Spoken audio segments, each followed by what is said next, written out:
Okay, welcome back to another episode of Brew Talk. It's been a while.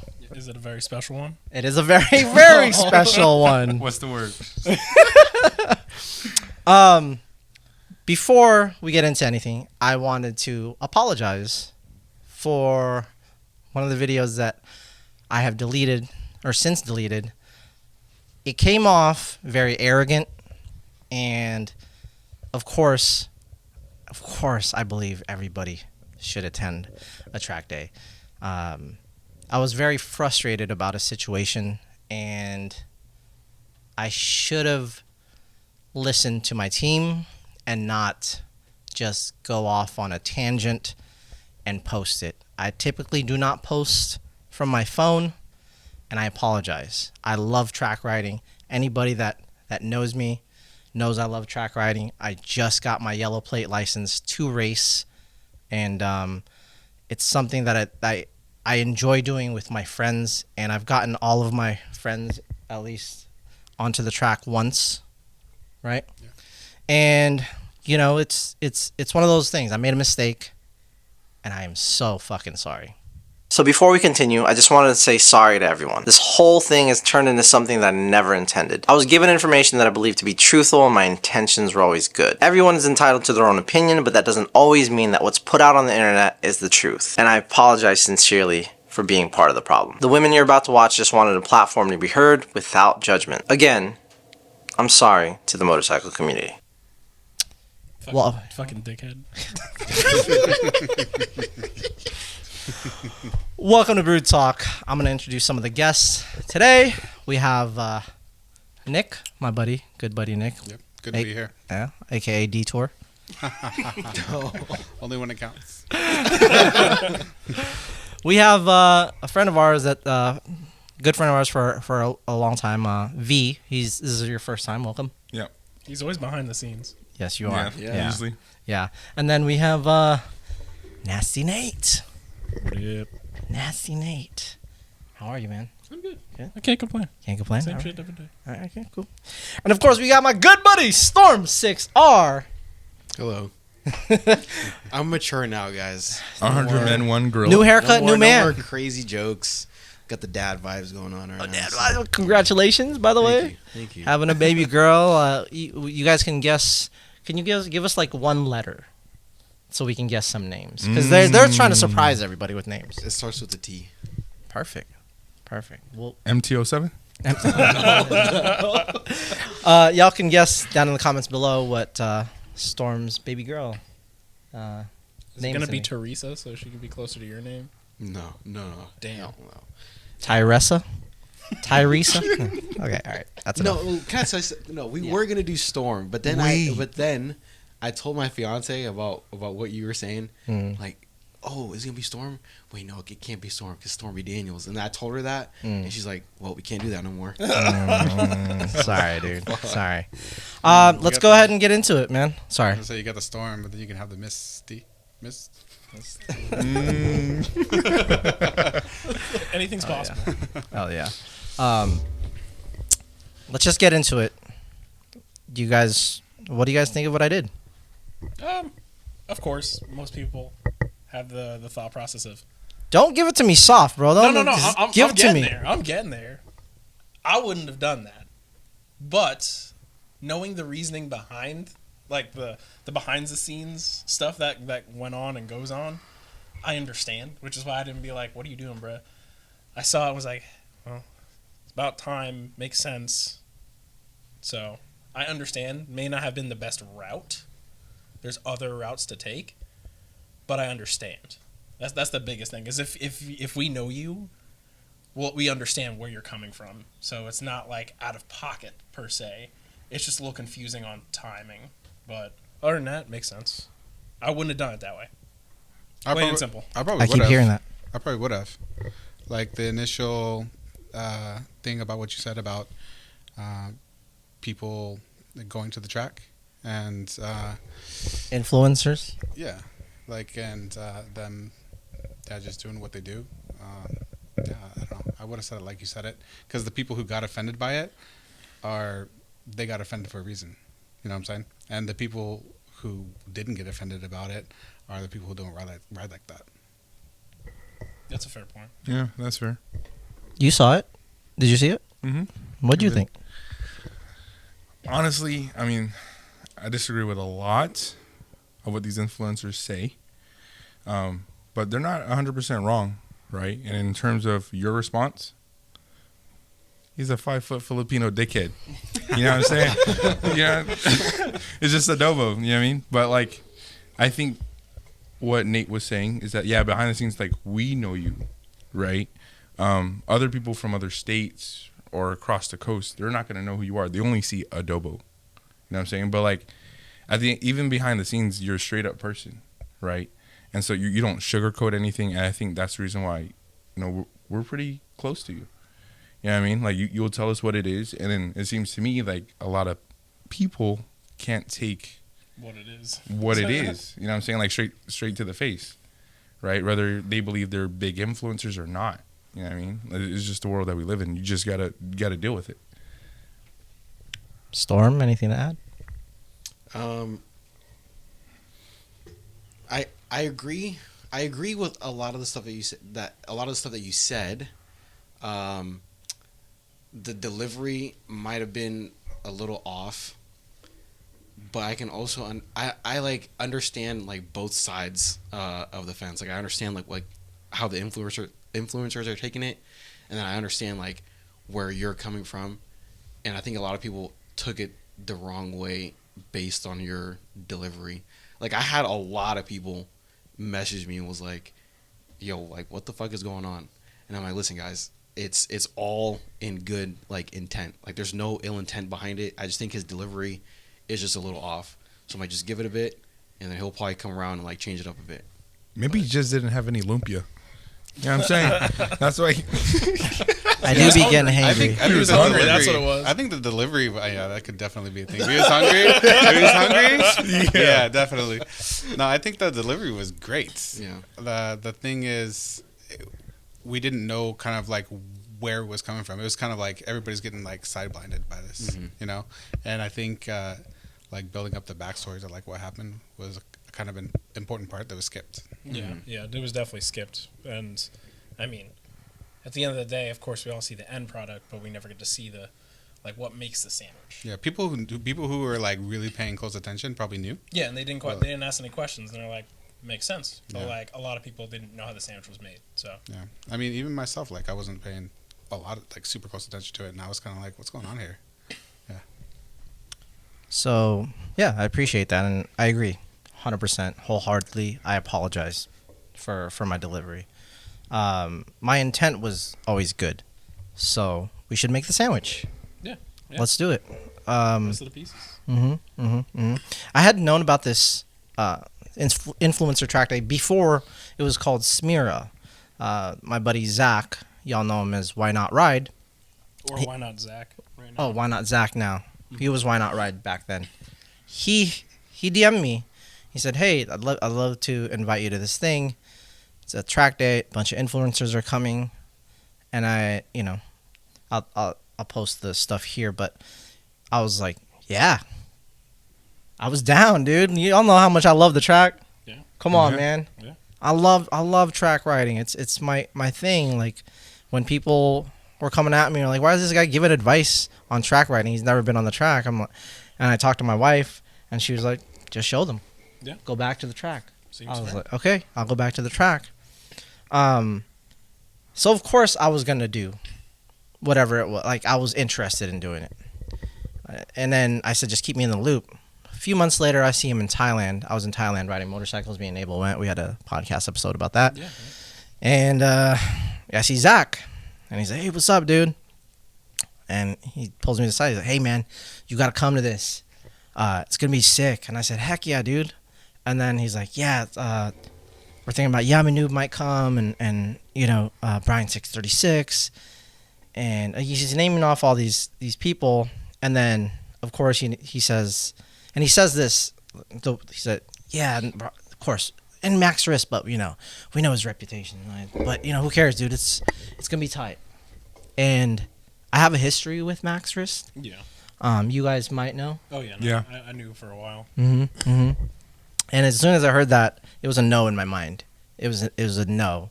I didn't tell Zach, and I just wasn't gonna go. I didn't want to disappoint him right then and there and be like, nah, F that dude, you know what I mean?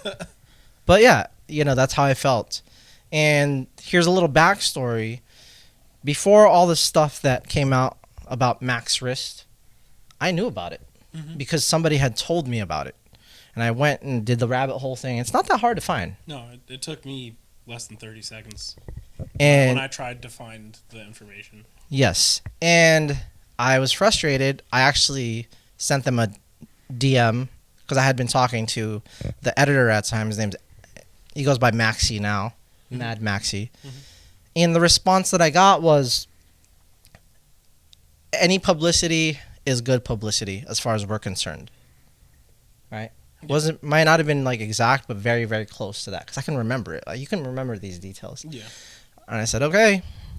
I made the video, and I didn't accuse anybody of anything.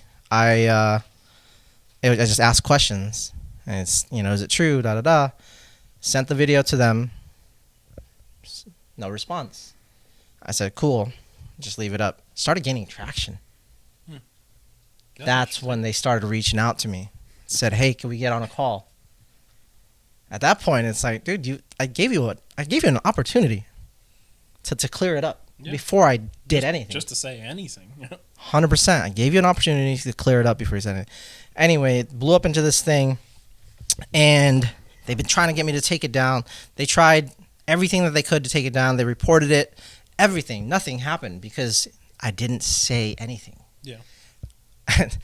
And that's my thing. A lot of people think I say stuff, and I'm like, I never said that. Yeah. I never said that. And I'll say like, oh, I had receipts, but that's not what I meant of receipts. Receipts are like, oh, my conversation with Zach. Why not Ride? Why not Zach? Yeah. That's what I mean by receipts. And also, I'm not very good with like this lingo. I'm an older dude. You know what I'm saying? Like, to me, it's just like, oh, I just say things like touch grass. Like, I had no idea what the hell that meant. Somebody told me. My manager told me that. It means when you're in here all day long and editing. Yeah. And not even on the bike. If you were on the bike, that I could consider that touching grass. But when you're in here all day, that's it, bro. Fair. And I should have touched grass before I made that video. Okay. Yeah. You should have laid in it, bro. Yeah. Right. It'd have made you feel better. Yeah. As the video was gaining traction, I believe it was climbing up to like 100,000 views, and I had like 3,000 subscribers at that time. Like, I was just a small fry, dude. Like, I wasn't even doing YouTube for money. Yeah. I I was barely monetized, and they started sending their followers my way to tell them like, oh, I'm XYZ, I'm a liar, blah blah blah blah blah blah, right? Getting threats in my DMs, in the comments, saying like, man, I cannot wait to see you in person. There's no point to any of that, bro. Right? And at that time, man, I was still an active member of my motorcycle club. Yeah. I was one of the founders of Shogun MC, Northern Nevada. And, I was pretty active here too, because, we were kind of on the fence of like, oh, should we start a chapter in Washington? They're now in Nevada and California, and I love you guys. I probably don't know half or more than half of y'all, but I know you guys know me. Anyway, I sent a picture because I got that DM, and I said, I'm not hard to find. I said, I know you guys are in California. This is where I am. You could look for me. Actually, I sent a picture, right? Just kind of kind of defending myself. Like, you really want this smoke? I got a lot of friends that, and that's what Jigsaw Bra posted on his video of me, saying I sent that directly to him. Apparently, I didn't see the video yet, like fully, but apparently people are saying like, oh, I'm threatening Jigsaw Bra. I have never messaged Jigsaw Bra. I messaged him one time, and you'll hear when I did it.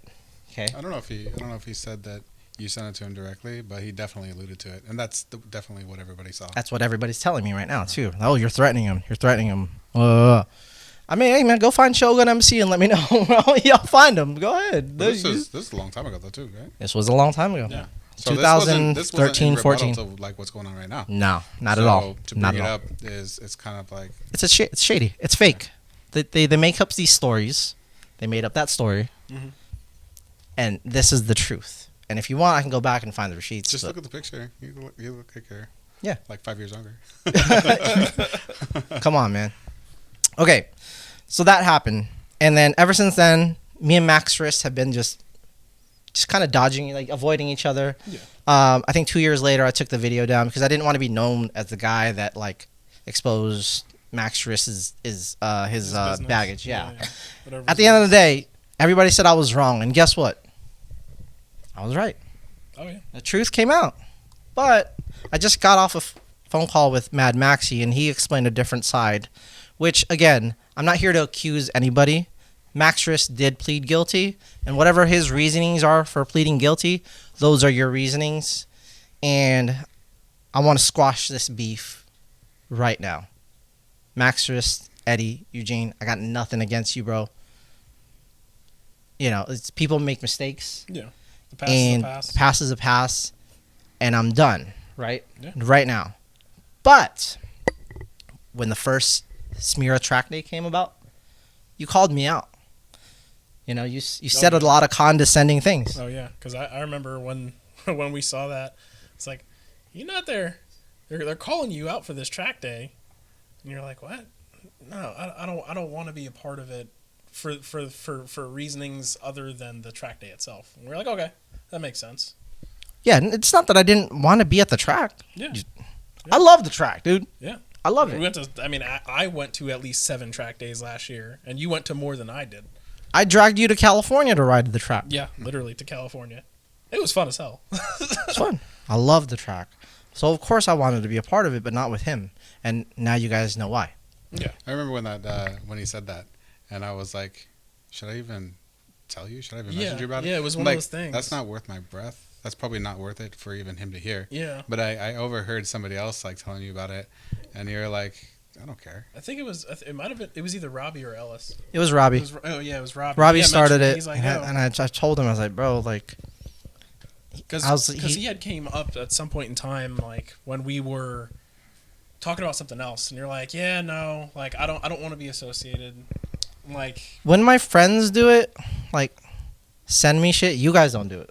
But, like, Robbie, he's a young kid, easy to influence. When he sent it to me, I was like, come on, man, like, why are you sending me this, dude? yeah, Max Riss is calling you out. I'm like, oh my god, bro. What? Why are you, of all people, sending me this? Other people sending it to me in my comments, I don't care. yeah, You don't mean anything to me, yeah. you know? And maybe that's where my ego, like, oh, I got a big ego. I do, and I fully admit that I have a big ass ego. Oh yeah. I You're mean, telling- you've been tapering it now. You were If you were gonna clip that, Right. Yeah. you were gonna clip that. Clip it. Do you How you say it think- in Spanish? Do you think with that big of an ego, you can beat a gorilla? Nah, I need all the broods, bro.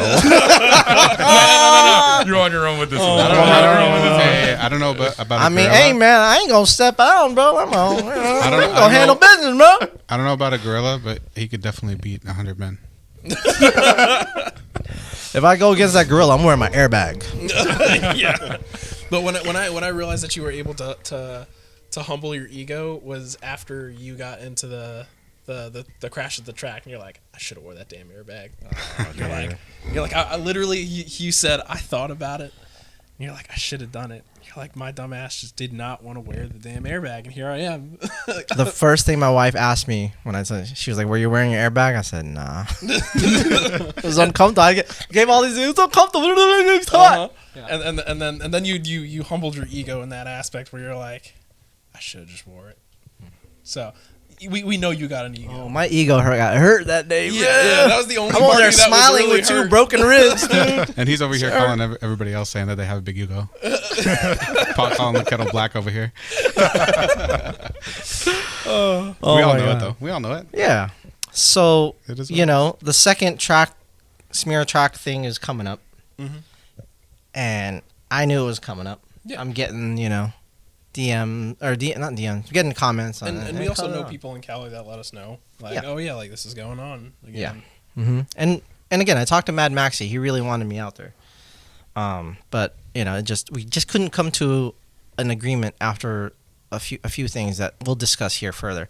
But Max Stress did it again. Yeah. Again, this time tagging me. Said, come out of hiding or something, or stop Yeah. hiding, stop Yeah, hiding. stop It wasn't or just you. whatever. It wasn't just you that he called out though. But me and Max Stress have a history. Yeah. I don't like- care. Yami Noob could call me out. I'd go race with Yami Noob. I feel like that would be a lot of fun. I'll go dude. race That'd with be a Yam. lot No, of but fun. He club races, but I don't agree with a lot of the things he says, but he's actually he's a good challenge. Yeah.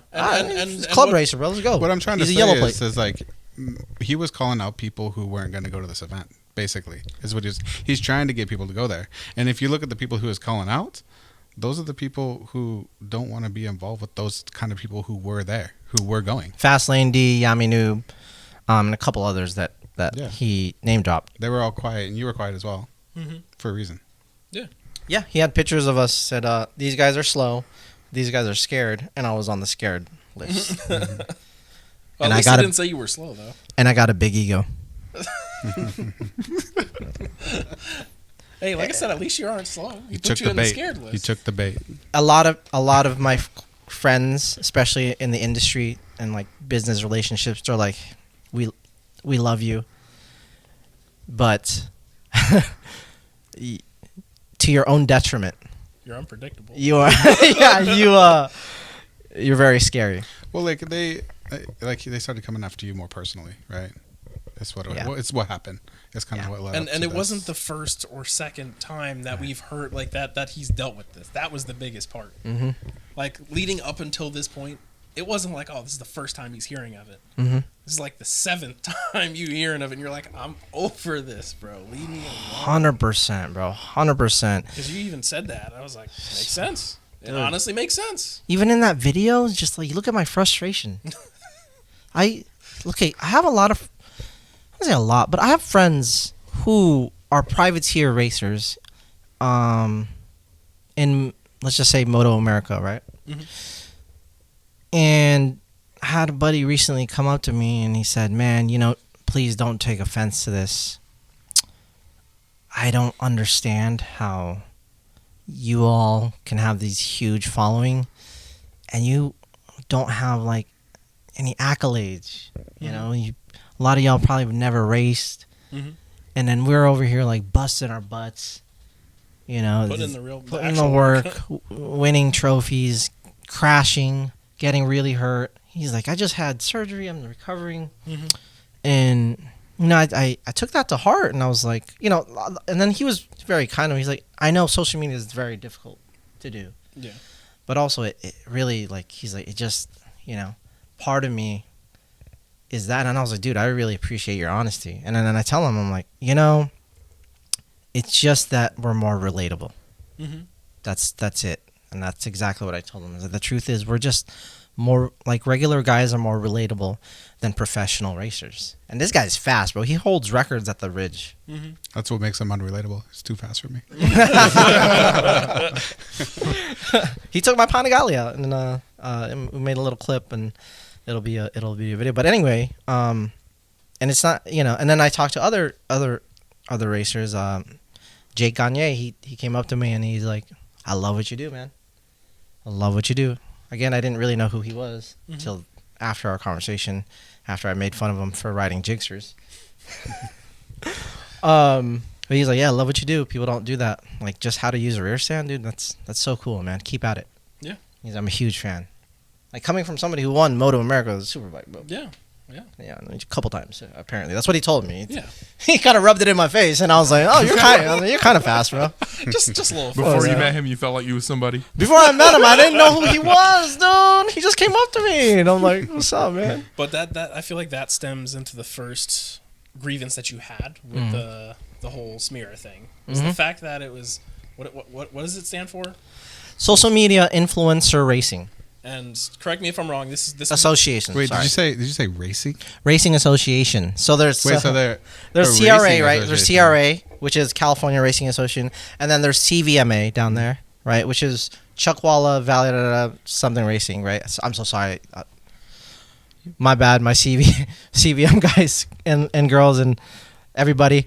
And then there's AFM, and then there's just all kinds of associations that are actually like So the Influencer Racing Association is putting them on par with those groups. But the thing is answer this next question. Is this not just a track day?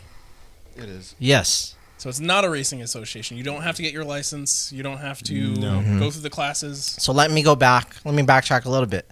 If you have an MC patch on and you are not an MC, that's very offensive. Yeah.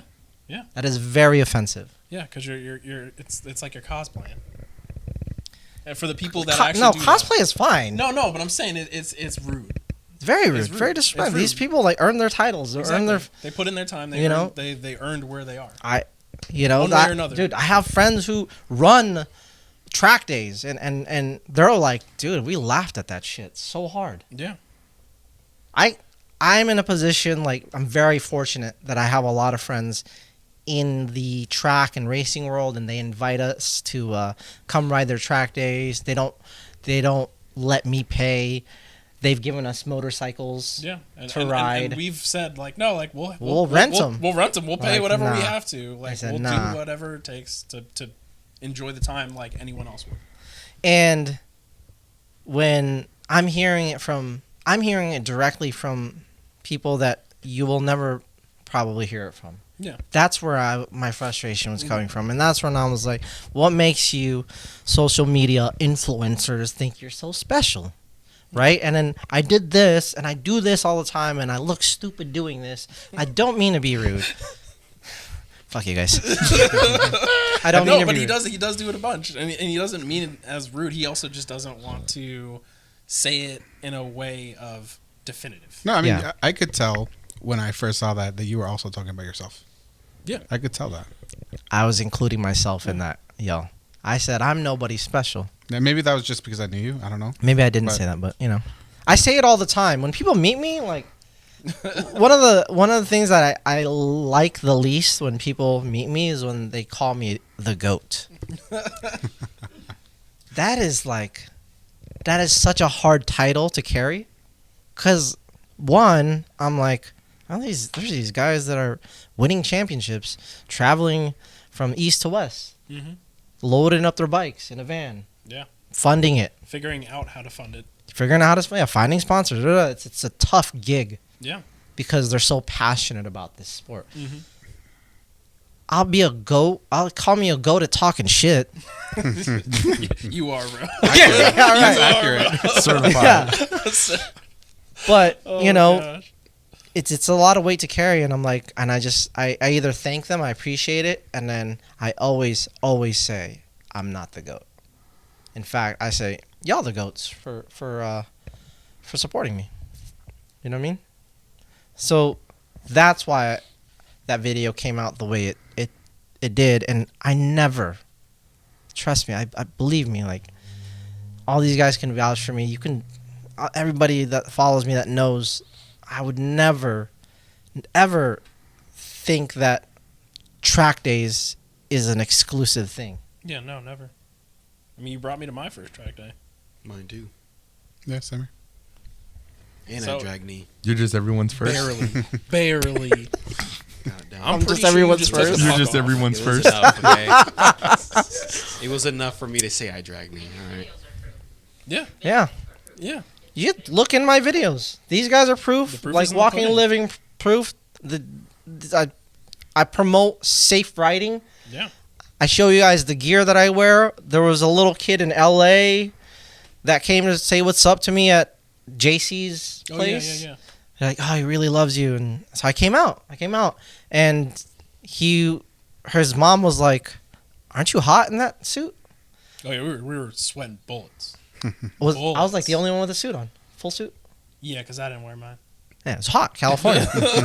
And then In the middle of summer. and I told her, I said, hey, I know I'm freaking hot, but I know I got little kids watching my videos. Yeah. And I said, if your son is a fan of me and he loves what I do, maybe when he gets a bike, he'll wear gear, like the correct gear, right? There's a lot of influencers out here. Oh, God, here we go. Hold my hand, bro, before I do the air quotes. You can't do it. So sorry. There's a lot of influencers out here that wear t-shirts, lane split and lane split, triple digits, riding on the highway, and little kids look up to these guys, you know? Yeah. And you know, there's other ways to do it. 100%. Safer ways to do it. 100%. I will say, like, I wish when I went down last summer, I wish I was wearing my suit. And you had it. And I did yelled have at a you suit. for that, bro. You did. But you also went down. It was you were actually just commuting. Yeah, I was You weren't just doing commuting. reckless stuff. You were That's just when a commuting. lot of people go down. actually That's when they're weren't doing commuting. anything Exactly. Bro, And I that- was being Yeah. a law-abiding citizen. Sometimes he does. Imagine that. Don't say a Biden. You're gonna get a lot of flack for that. I seen you like locally. You see people without a lot of gear, and you're always giving away gear to people. If you have extra stuff laying around, you're like always hooking people up. I'm very fortunate to be in this You're position. like, what kind of gloves you got on, bro? Here, take these. Like, look at these trash. Is Take that this, a bro. Roo Rock? Hold up. Alpine Stars gave me a helmet and gloves that did not fit my head or my hands. Who did I give it to? Did I charge you? No. You're like, does this fit you? Are you actually gonna wear it? And I was like, yes. Here you go, bro. Yeah. I've been wearing it since. Everybody needed heated gear. Oh, Heated yeah. gloves. Oh my gosh, that was a game changer, bro. The heated gloves. If you live out in the Pacific Northwest or anywhere where it's cold, get a pair of good gloves and get a pair of heated gloves. There was a kid that met me on cycle. He said, "Dude, I love you, man." Da, da, da. I'm like, "Why are you wearing a hoodie?" I just can't afford a jacket right now. I said, "Dude, take my number. I have a jacket for you." Mm-hmm. I just ended up leaving to Thailand, and he ended up getting one. He still Okay. didn't contact me. Gotcha. He said, "Dude, I ended up getting one anyway. Don't worry about it. Give it to somebody else." I said, "Bet." So I grilled him, bro. I'm like, "Yo, you're riding in the rain, bro." I'm like, hoodie. I gave him the unk speech. The unk speech. Bro. I unked him. I unked him. Yeah. So that video came out. Got a lot of. I didn't get a lot of flack for that, to be honest with yeah, you. because it makes sense. A lot of people It were makes sense. supportive. Because there's a lot of people out there that can't afford it, and it's like, I wish I had a jacket. Yep. You know, I wish I had this. I wish I had that. And you were able to help someone. Helping anyone is better than helping no one. At the end of 100%. the day. But no. I mean, I'm talking about the video. Oh, okay. Yeah. So I got a lot of. I didn't get a lot of flack for that. I actually got a lot of support. A couple of people didn't understand it, but it got misconstrued. But first, You're talking about the influencer one, right? yeah, that one. Yeah. What happened first was I got yelled at by my manager. She was like, "Take the video down. You look like an idiot. You look arrogant. Your delivery sucks." And I hear that all the time, dude. Your delivery sucks. So I did. I was like, "Yeah, you're right." I rewatched it. But at that time, look, man, I'm not good with the internet, dude. Like, all this social media stuff to me, like my manager says, "You're terrible at Instagram because you're terrible at being fake." That is true. Yeah. You've never been fake. Right, that's some real shit. Took it down, but by that time, she was like, "Too late. Internet already has it. As soon as you post it, somebody's screen recording it." Oh, yeah. Insert Mr. Matthew Woods, Jake, thought taken, whatever your name is. He's a huge fan, by the way. I saw your comment. He loves you for real. Oh yeah, I saw you on there, man. Top comment. I'm like, this son of a.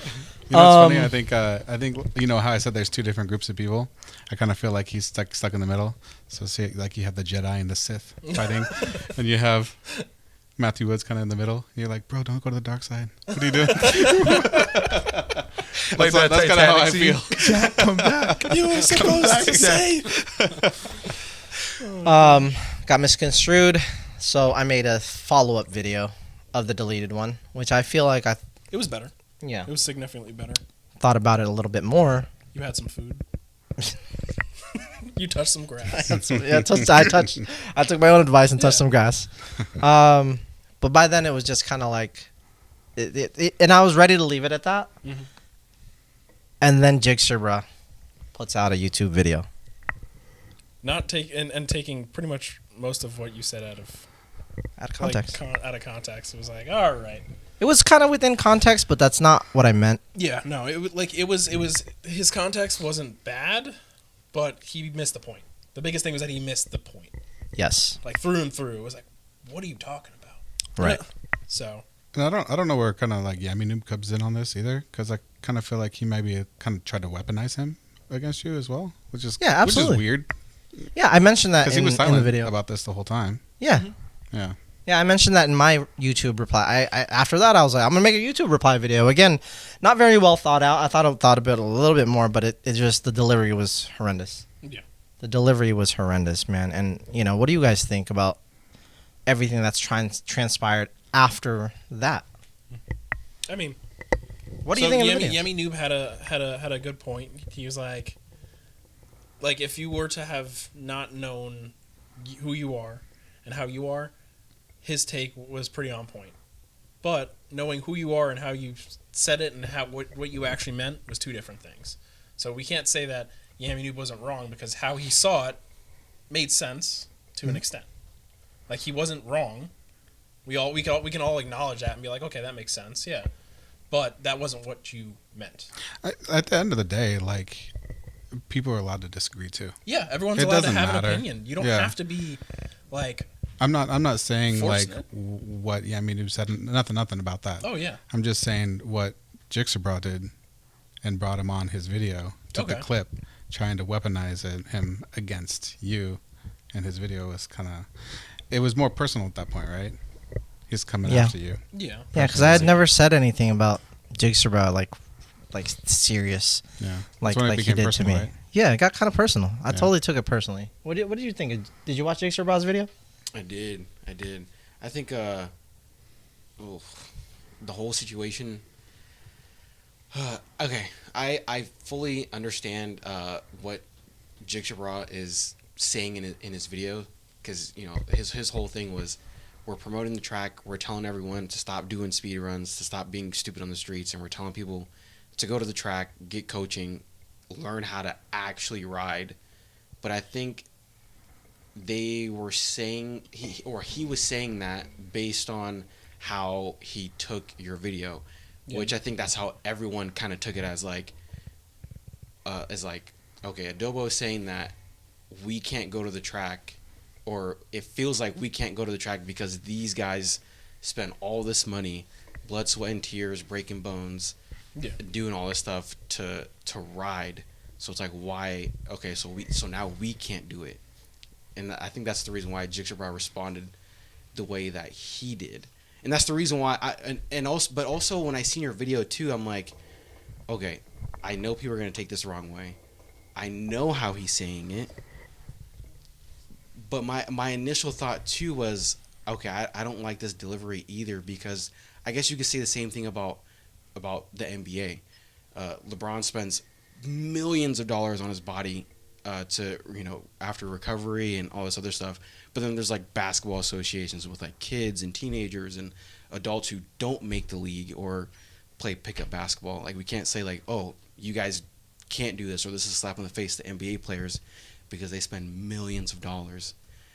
But I don't know, the whole thing I think is just miscommunication throughout the whole entire board. I think where it gets confusing is where they say the way that they promote it. Yeah, they call it a racing association, It's a Racing, track. yeah. and they're it's track. promoting track. it as the track being their personal playground. Yeah.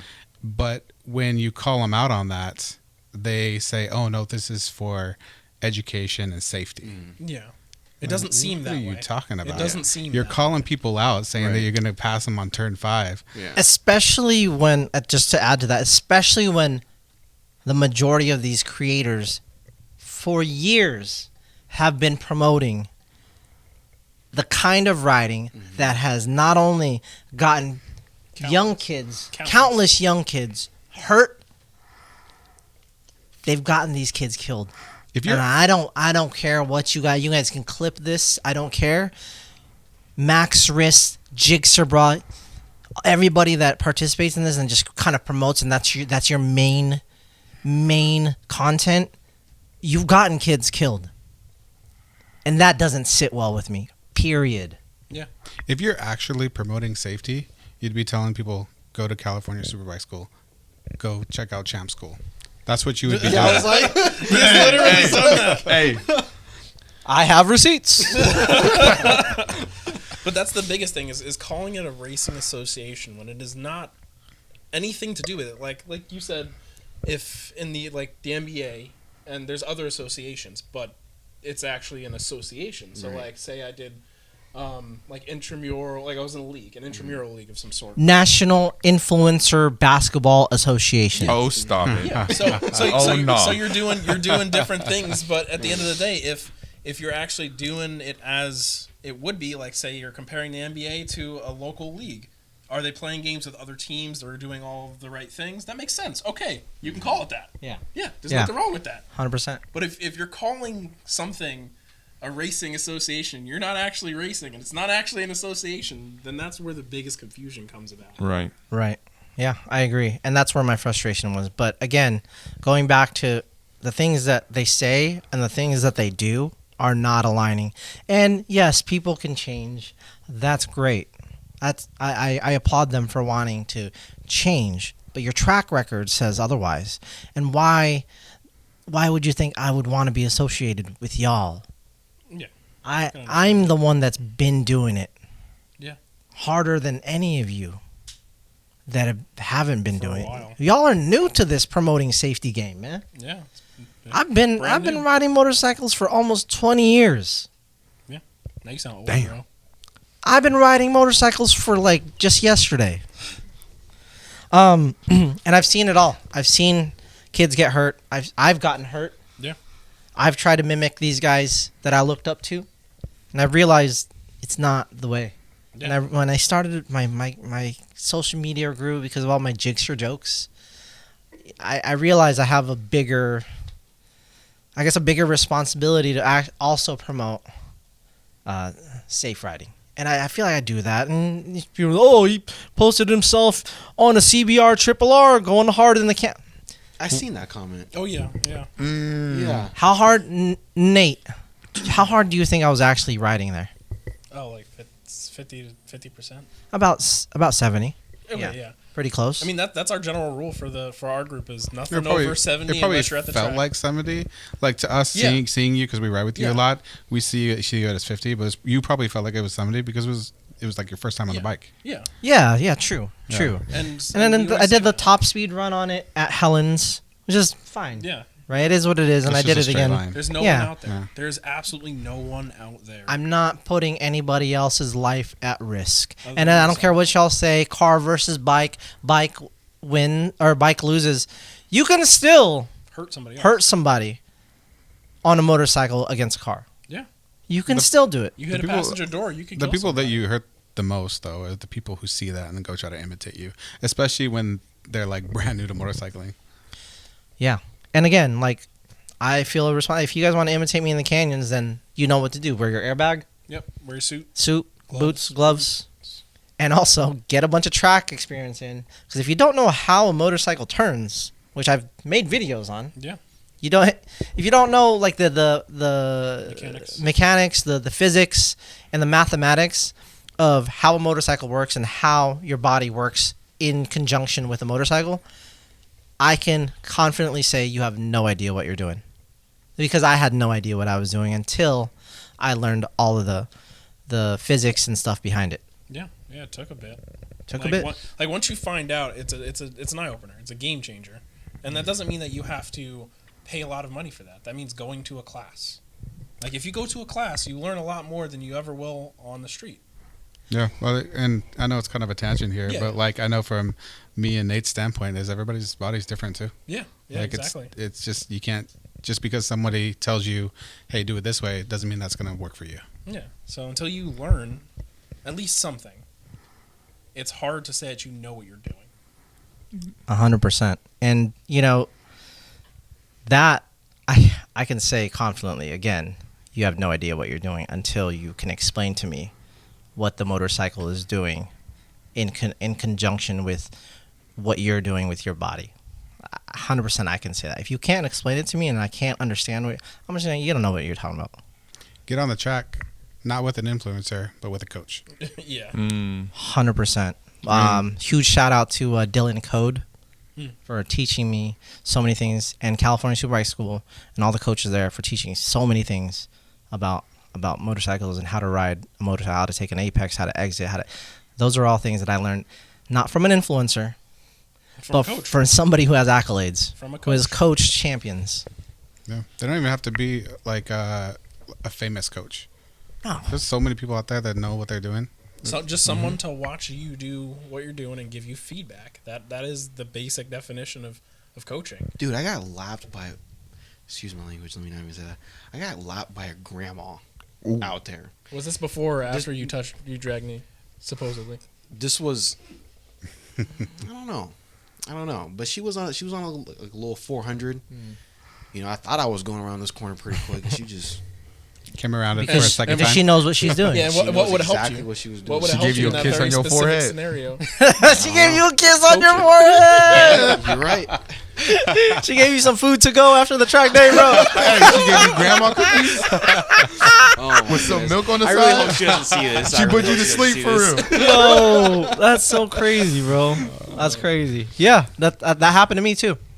Racer named Wendy. I think she knows who she is, but yeah, she laughed me on my. She was on a R6. I was on my R1. Thought I was good and bad. I came up to her in the pits. I was like, "Yo, what the hell? Oh my gosh!" She took off her helmet. I'm like, "Yeah." She's like, "I'm Wendy. I used to race," and I was like, "Oh, that's what's up." And that you eat humble pie when you go to track. You know what I'm saying? And You eat a lot of humble pie. And a lot of the times, we'll look up to you for advice, and you'll be like, "Oh yeah, you could do this." But even then, you're still like, "You should still go and get coached, though. 100%. Go to Superbike school. Go to Champ school." It's like you're like, it's the best thing for you. I can explain 100%. it, but they can do it better. Right. Yeah. That's the reason we always say, like, ride your own ride. Yeah. Yeah. Yeah. Just because, like, you're riding a certain way, that doesn't mean for me to be right behind you to try and shadow you, Yeah. right, to copy you. Right? We all ride differently, but in a sense, we all ride the same. Yeah, you don't go to the track to call people out and race them around the track. You go there because you're trying to get faster on each and every turn. You're trying to get faster on the whole track, beat your previous time. Yeah. And the best way to do that is through coaching. 100% agree. So, with that, we are going to bring on a special guest, 2 special guests, but one at a time. She races Moto America Twins Cup. Oh, my God. The disrespect. No, but that'll be after the break. All right, we're back after the break. We have a special guest here, like for real this time. Like for real. We have a special special guests. We have a couple of special guests. Is that what you're going with? Yeah. We have All right, cool. the infamous or famous, depending on who you are. Squid Tips, my buddy AJ. How's it going, y'all? Some of you probably know me if you watch Adobo's content. I'm sure that YouTube feeds you some of my stuff. But yeah, I make motorcycle things. I think I might be the first motorcycle politics channel on the internet. We'll find out. Be careful what you say. Okay. And then we have his partner, Moto America Racer, Twins Cup. I'm gonna let her introduce herself. Hi, my name is Maxine Filcher. Race Twins Cup for Moto America, and also do club racing with WIMRA and OMRA and CVMA. So I'm out on track. I just embarrassed the shit out of me. Okay, let's get into it. What are your thoughts on Smira, Maxine? Interesting. I can definitely see the appeal of wanting to have a kind of a private track day and everyone go out and make content and that sort of thing. I think I do kind of question the naming. I think that's kind of come up of a race association. I think it's more of like a race day or something, maybe. Track day. Yeah. Well, like I kind of thought like of Cletus McFarland, how he does like, the one like big race event, and it's not like a series of races that he does and he has all the influencers out. Like that's not a racing association. Yeah. So. Yeah, I don't know. Does Cletus call it a racing association? I mean, not really. I think it's just like a race day that he has. Yeah. Like, Okay. it's like a race. Cool. Yeah. Also, Smira sounds like smegma, and I just think that that's a bad acronym personally. That's just you shouldn't associate It's a those bad things. acronym. Yeah. Yeah. Okay, I don't know what that is, but What's Oh, the acronym? Sorry. Sorry, he lied. He got me. Maybe we don't want to know. Don't worry. Your comments will let yeah, you know. let Don't us worry. know what that Don't is. worry, you'll get it. Okay. Can you tell us a little bit about, what it actually takes to get to Moto America? I'm sure you didn't get to Moto America. You're just like, I'm gonna sign up for Moto America. I think everyone's journey to Moto America is a little different, obviously, but I think there are some common threads, and just that it takes a lot of dedication. Like you said, it's not something that you just kind of wake up one day and you're like, oh, I'm going to do Moto America. Chances are you've been doing a lot of racing, and you've put your time in the track. Maybe you've been a club racer for 5, 10, 15 years in some cases, and you're like, I think I'm fast enough to go do it. And I think I have the support around me to go do it. And I think I'm mentally in the place to do it. And then you go and try it. How many years would you say that you've put in, just in general, so everyone knows? Like how much time and effort would you say you put in that basically helps encompass what you are and where you've been, how you got there? So I just started club racing. I guess first off, I've been riding motorcycles for like over 20 years now. I started on dirt bikes and just have always had, motorcycles in my life at some point. But I started like seriously club racing about 4 years ago. Okay, yeah. And like I say seriously, my first year was very much just Figuring it out.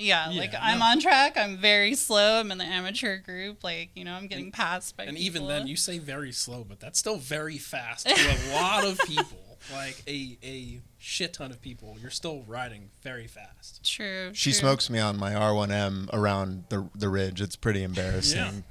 You need to pit with us because I'm very competitive. Let's do it.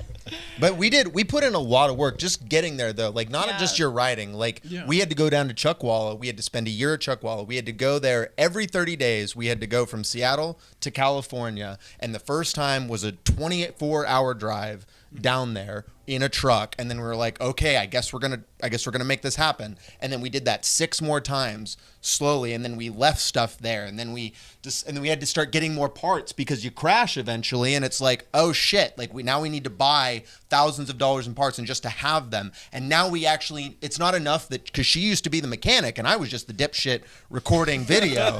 and then it was like, okay, no, I need to pick up the parts and I need to start like doing some coaching and I need to start making content so that we can start doing sponsorships. And like, it's a giant snowball and it's so fucking difficult. And now we have like an actual mechanic that we pay. And I mean, like every weekend is thousands of dollars that it takes. It's a huge commitment. And if you have a mechanical or you have something go wrong, like when we went to Texas, we went to Coda for the Moto America round, and you had a mechanical, like you couldn't use the shifter, and she fell off. yeah, and she was coming off an injury, and like we got black flagged. We know how it is when a shifter falls off. Yeah, you're stuck We in know that third the one. whole way around. Yeah. Yeah, were you in third Guilty. going right down the straight there in Coda, just but yeah, it's like an insanely difficult, and Moto America is like a whole different level of difficulty and expectation and professionalism. And if you are out there fucking around, like people are looking at you like, what are you doing here? You are bringing shame to, like, you're disgracing all the people who have spent thousands of hours getting here and literally hundreds of thousands of dollars to get here. And that was the basically the root down of the question. Is like, you spent what feels like trillions of hours getting to where you are currently. Literal blood, sweat, and tears. Yeah, and that was part of the thing that Paul was saying, was it takes blood, sweat, and tears to get to that point. So to call it a racing association just doesn't sit right with a lot of people that actually do put in the blood, sweat, and tears. Plain and simple. They should have just called it a track day. Yeah. Influencer no one track would've been day. mad. That's what I'm down for that. Let's no go. one would have been mad. We'd have been like, okay, Right. makes sense. Sounds good to me. You can call it an influencer race day. I'd love to see where everyone stacks up. Sure, I'll race those guys. Like, let's get a little grid together. Make sure everybody has at least a yellow plate. Get your yellow plate, Yeah. and then let's line up. Let's have a club I got my yellow plate. organization Yeah. sponsor them or something. 100%. Yeah. That wouldn't have been that hard. And I would have loved to be a part of it. Unfortunately, the way they keep calling it marketed, Yeah, the way it was. Oh gosh, sorry. Did it? AJ, hold my hand. No, hold my hand. I like it. I prefer the hand motions. The way it was marketed was not that. If maybe I didn't pay attention enough, right? I can take some of the blame. Maybe I just like brushed it off completely, and I was like, this is really idiotic, and I don't want any part of it. And if y'all just left me alone, we wouldn't be doing a Brood Talk. Yeah, it's been a while. a bunch of months. It's been a while. But why would you expect them to take all that fucking seriously? Like, that's for real. Like, why is this a big deal at fucking all? Why would they call you out? Why would they bring you in? Why wouldn't they leave you just the fuck alone? Fuck off. Yeah. And I think you're going to get into it later, but it kind of seems like some of these people just can't fuck off. You know, like they really are, they're not great people. Like they kind of are insistent. They want to do things their way, and they're really not happy when people don't do things their way. And that's what I've experienced. That's kind of what I have detected in these people, and that's what really puts me off. And like I now know as I've gotten bigger, like I've run into other associations where it's like, cool, I'm going to do this big partnership with these people, but oh fuck, there's that guy there. And unfortunately, I know a really shitty story about that guy, about something that he did to someone and never apologized and never made it right. And it's like, it makes it hard for you who I'm now going to associate myself with these people. Like your audience expects you and looks at you and says, you know, I totally get where you're coming from with that. And that's why it's like, it should be totally okay for you to be like, look, man, that's cool. I'm going to go do my own thing. And they should leave me the fuck alone. So. And they didn't. They didn't leave me alone, dude. Jake Sherrod came out with that video, and I clapped back. I had to. I had to. And, you know, you had your own experience with Jake Sherrod, AJ. Just give us some light, man. Shed some light on that. Yeah, so let me just go back. I ride like Jixerbud does, just to be totally clear. I don't wear a lot of gear. I don't like to wear gear. I enjoy riding at 150 miles an hour. I enjoy, like, sun's out, guns out, right? But the difference is like, I believe in personal responsibility. Anybody who watches my channel, nobody's going to walk away with the feeling that I'm creating shock content for an audience to, like, watch. And a big reason I don't, and, like, every time I've had, like, a big crash, I slap my logo on it, which is all these queer pride symbols. And that I do that specifically so those fucking channels that scrape people's crashes and then put them into a giant loop, like, I don't want those people to use my videos and my content and make my fucking money, because unfortunately I've met enough people who do not ride motorcycles, and that is the audience for watching motorcycle crashes and people getting fucked up. It's not motorcycle riders, because I don't like to watch that shit. But like a year and something. That's a great fucking point. Right, that's Holy, true. I have never heard it that way. Yeah. You guys have You're any like fucking right. I don't watch those non-rider guys. friends? No, Do you why guys have would any you? non-rider friends that keep spamming you that shit? Yes. Like subscribe? Yes. You're like, bro, what the fuck? Yeah, look at this, ha ha ha, and I'm like, bro, that sucks. That's like, not Like, I know funny. exactly what That you gave me like. chills, dude. I was like, no, that's so true, bro. I never even thought about that. That's a good That's point. crazy. So, like a year and something ago, Jixerbra got himself in some fucking heat because he did this stunt ride. He was doing this shit where he went from Colorado Springs to Denver, and he did it in a really fast time, and he posted the whole the whole fucking thing, which showed him going like 170 miles an hour multiple times, riding on the shoulder and shit, which is like, again, that's the shock content. That's what he's using to get popularity for himself. And unfortunately for him, the cops decided to make like an example of him. Like the Denver, I think they got enough phone calls about it that people were there like, fuck, we need to do something about this. They felt embarrassed. So they went through this whole shit. They extradited him from Texas for fucking, I mean, and that's crazy in and of itself, but I made a video. Basically, my video was just saying, I don't defend anything he's doing, but I find it to be ridiculous that the police are spending thousands and thousands of dollars and wasting all this fucking time and all this effort and doing this whole thing for one guy who rode his motorcycle and didn't hurt anybody. Didn't hurt a single fucking person. Just did this stunt. And that, my audience is a bunch of queer people, because that's kind of been my thing, is that I want to make motorcycle riding more inclusive. I struggled. I would be in all these motorcycle communities with dudes who would use slurs and stuff. And like, I don't care. Like, I played sports and stuff as a kid. Like, I've been around it long enough. It doesn't impact me. It's very difficult to piss me off. But I could never bring the people around me into those communities. I couldn't bring my friends, the people that I cared about, because there's a lot of people in my life that don't want to be around that. They don't like being around communities that allow that type of stuff. So, which is why I built my own community and why I'm so inclusive. And so when I posted that, the first thing I got was multiple people saying, hey, did you know Jixer, bro, like posts like transphobic memes, like shit that's just making fun of trans people? And I was like, I didn't know that. Thanks for letting me know.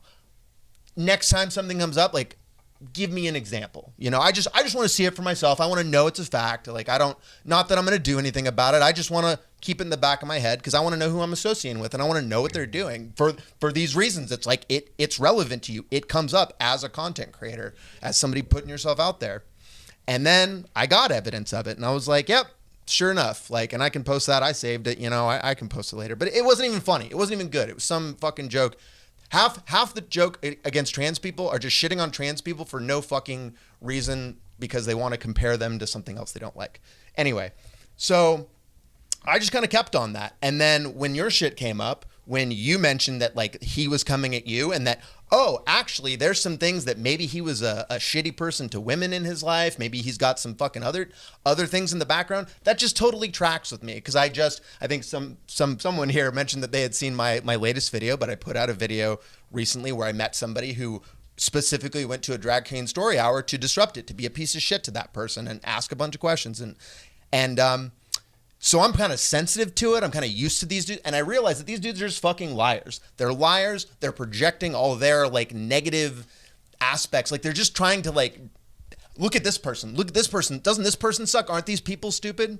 And so when you brought that up, when you showed that, it kind of just triggered something in me. And I posted on my story and I was just like, hey, guess what, guys? Let me just, while we're talking about how much of a piece of shit Jixer was, let me just mention the fact that he also finds it funny to like, put down trans people in the world that we live in the country that we live in, where the president of the United States is like actively ripping their health care away, is treating them like shit and disrespecting them, and is making a more dangerous people in my life I know who have been literally beaten up in fucking bathrooms because they're trans. Like that shit just fucking exists. So that's the world that I am aware of and live in. So that is what triggered me. And I said, well, now's the time to mention that. And that motherfucker felt like DMing me back and saying, hey man, there's no 15. You had mentioned something where it was like, basically he had gotten involved in someone who was underage. And I was like, yep, well that fucking tracks for me. So he was like, there's no one in my DMs that's 15 or whatever or underage. And I'm like, look, man, you're going to have to forgive me because if I don't believe you, because every dude that's like you that says shit like that and denies shit like that is a fucking liar. So, and then he came back at me again, and I was just like, look, man, like, that was what he said. He said, then I sent the post that I said, here's the fucking receipt that he posted. What do you think about that? And he said, oh, that's just a comment from a random person. I don't think that's great evidence. And I'm like, bro, here's just a tip for you. When people are treating just human conversations you should be having about people's behavior like it's a fucking courtroom, that's a sign that something is wrong and that they're fucking hiding something. That's what I have learned. And so I told him that, and I'm like, look, man, you say transphobic shit and you do this, like this just fucking tracks for me. And I was like, and I also noticed that you didn't apologize about, because that's the first thing I brought up is like, this is what you do. He didn't apologize about it. Yeah. And, cause he was only interested in himself. And when he said that, he said, well, I'm not going to apologize about saying transphobic things because I don't even remember what you're talking about. And I'm like, look, man, look inside your heart and tell me that you don't think it's okay to punch down on trans people and queer people. Like, look inside your heart. I know the answer to the question because I've got the fucking meme in my photos, and I sent it to him. I was like, here it is, motherfucker. I'm like, I hope you start taking accountability for what you've been fucking doing, for the things, because he's obviously hurting people. I think that when we start rolling around in these creator communities, you start to realize some people are very interested in using their fame and their clout and that little bit of power they get to like solicit women or like take advantage of people who trust them, who believe them, who, you know, they just have all, because they've been watching your content, people will just voluntarily, you know, put themselves in vulnerable positions for you. And I've been in that position too. And I am very aware of like why I'm trying not to do shit like that. You know, like I have to stop people and be like, no, we're not doing that. I'm an adult. Like, And Paul, didn't you say that like what do you mean exactly by receipts? Because you were Yeah. So with your man, that experience. was rough. sorry, I'm obviously I'm like fucking heated about it. I just find it to be so disrespectful when people. These liars, these men with power that are just using that to get away with shit over and over. Man, it's just a fucking trigger for me. And I will just lightly say that like a partner in my past was sexually assaulted while we got together. So that is also part of why I'm extremely sensitive. And things like consent are just very, very important to me. And it goes back to your thing because you wanted to opt out. They did not get consent to like keep harassing you about this shit. And that to me is like that's just a connected behavior in my mind. So 100%. That's harassment 101. And it's, you know, my wife might say different, but it's very difficult for me to feel hurt.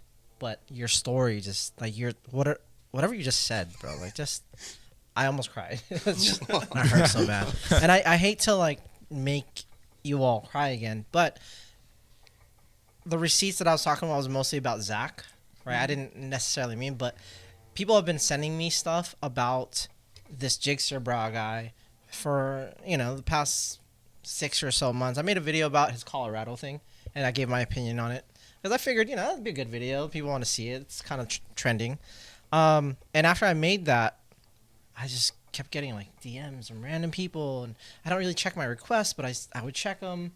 Because when you hear and see, you know, these things, you're just like, holy cow, what the hell? And then I was like, why didn't you, like, if you knew something, why didn't you come out until now? I mean, it just goes back, like, they weren't bothering me, so maybe I had a little bit of bystander effect, right? And you know, I'm only human. It's hard to, like, how could you blame me? Like, I feel the same way. I'm like, but you can't run down every one of these fucking stories when people are doing it. Like There's you too got a many of life them. to live at the same time, Yeah, you there's know. too many. Thank you. Which is why I was like, let me just put this in the back of my head and I'll just remember this. I'm not going to associate with this guy, you know. 100%. And when people are asking me for proof, it's like I just want to put it out there that I never accused anybody of anything. I danced to a song, and I'll let you all figure it out. So maybe, but again, that's not what I meant.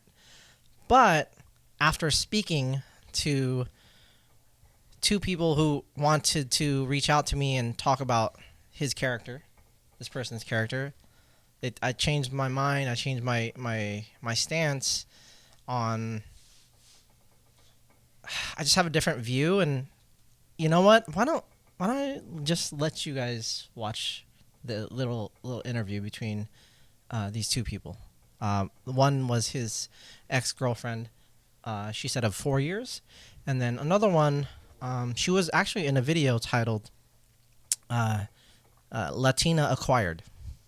So if you guys watch Jigsaw Bra, apparently he makes videos where he takes, beautiful women on rides, and there's no gear involved. Which again, like you're not against not wearing gear or whatever.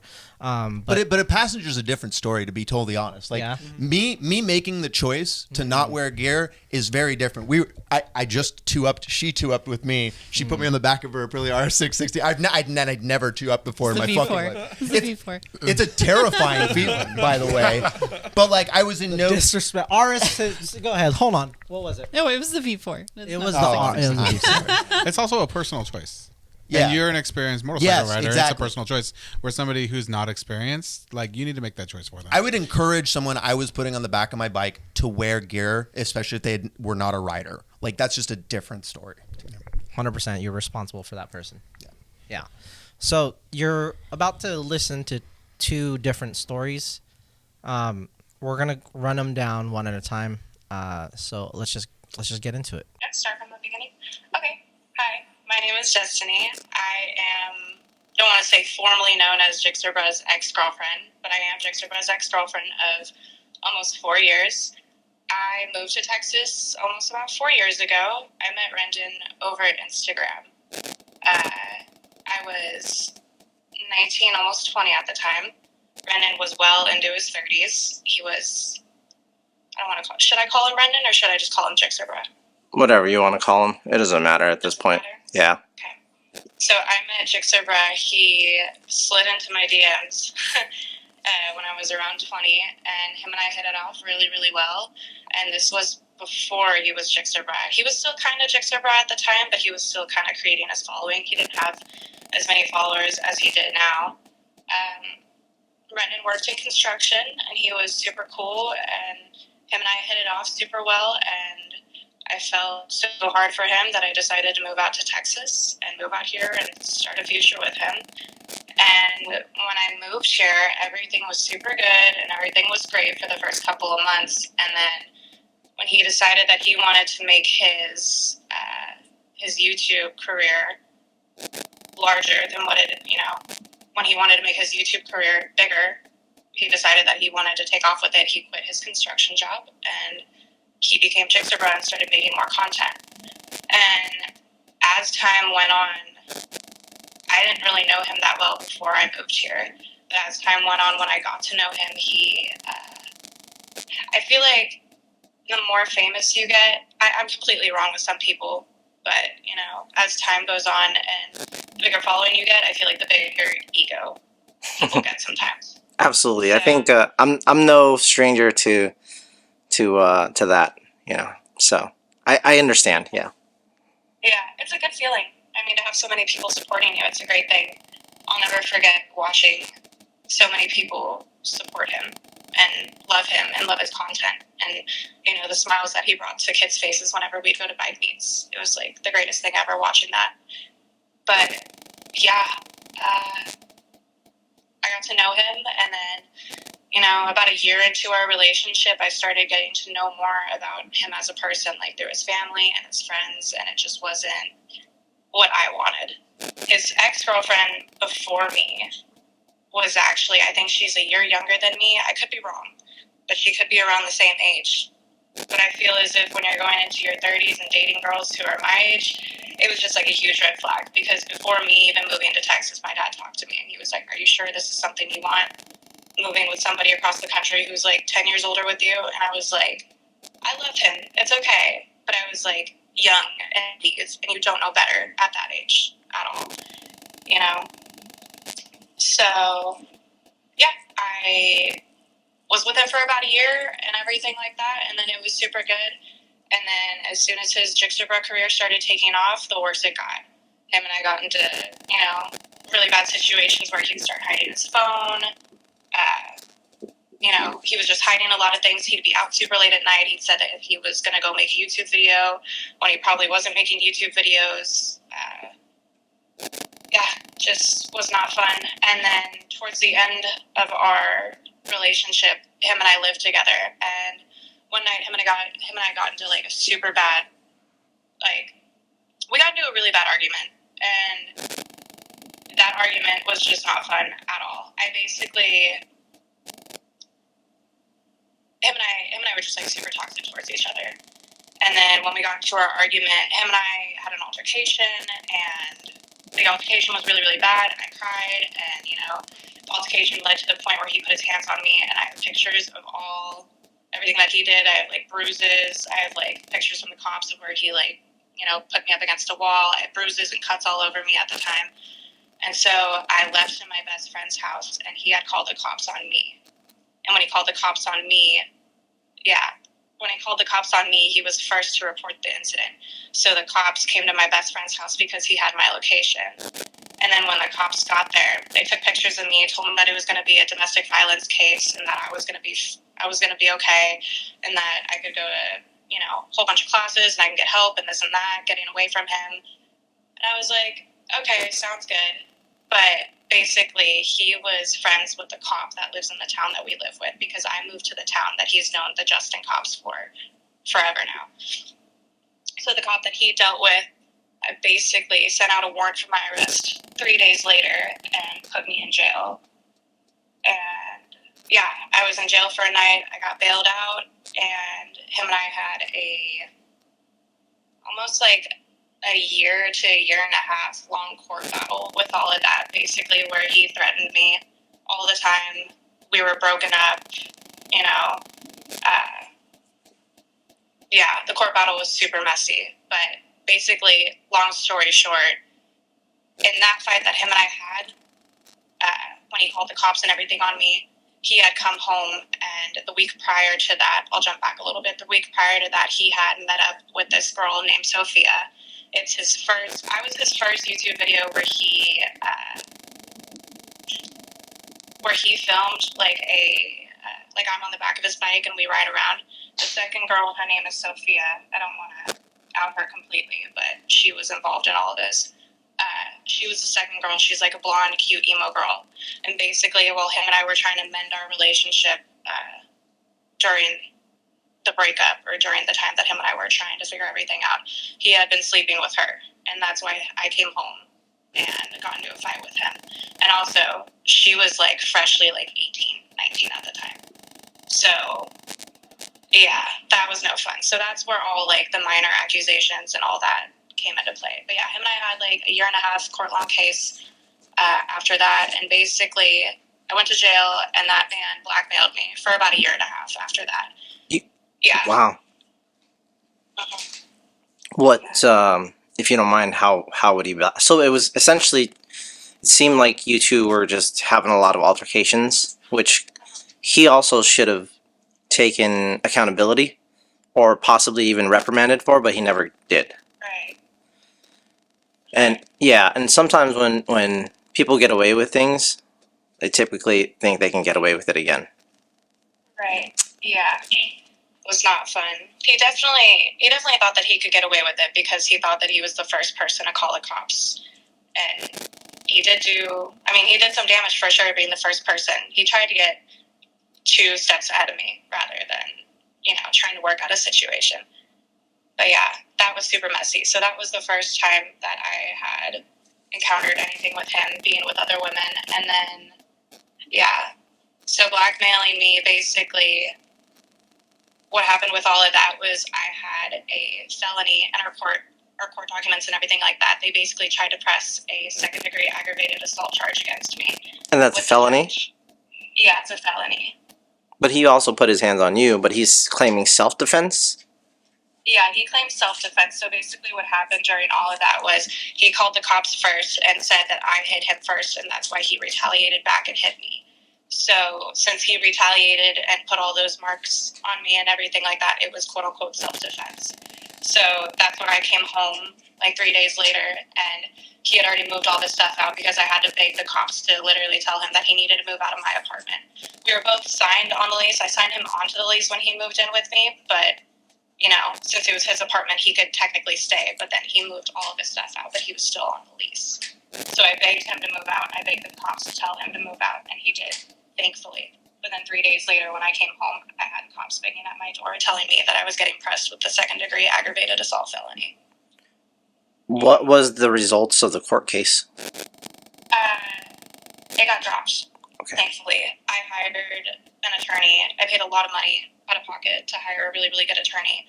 We combined a whole entire packet from when I moved here towards the relationship with him with all the evidence.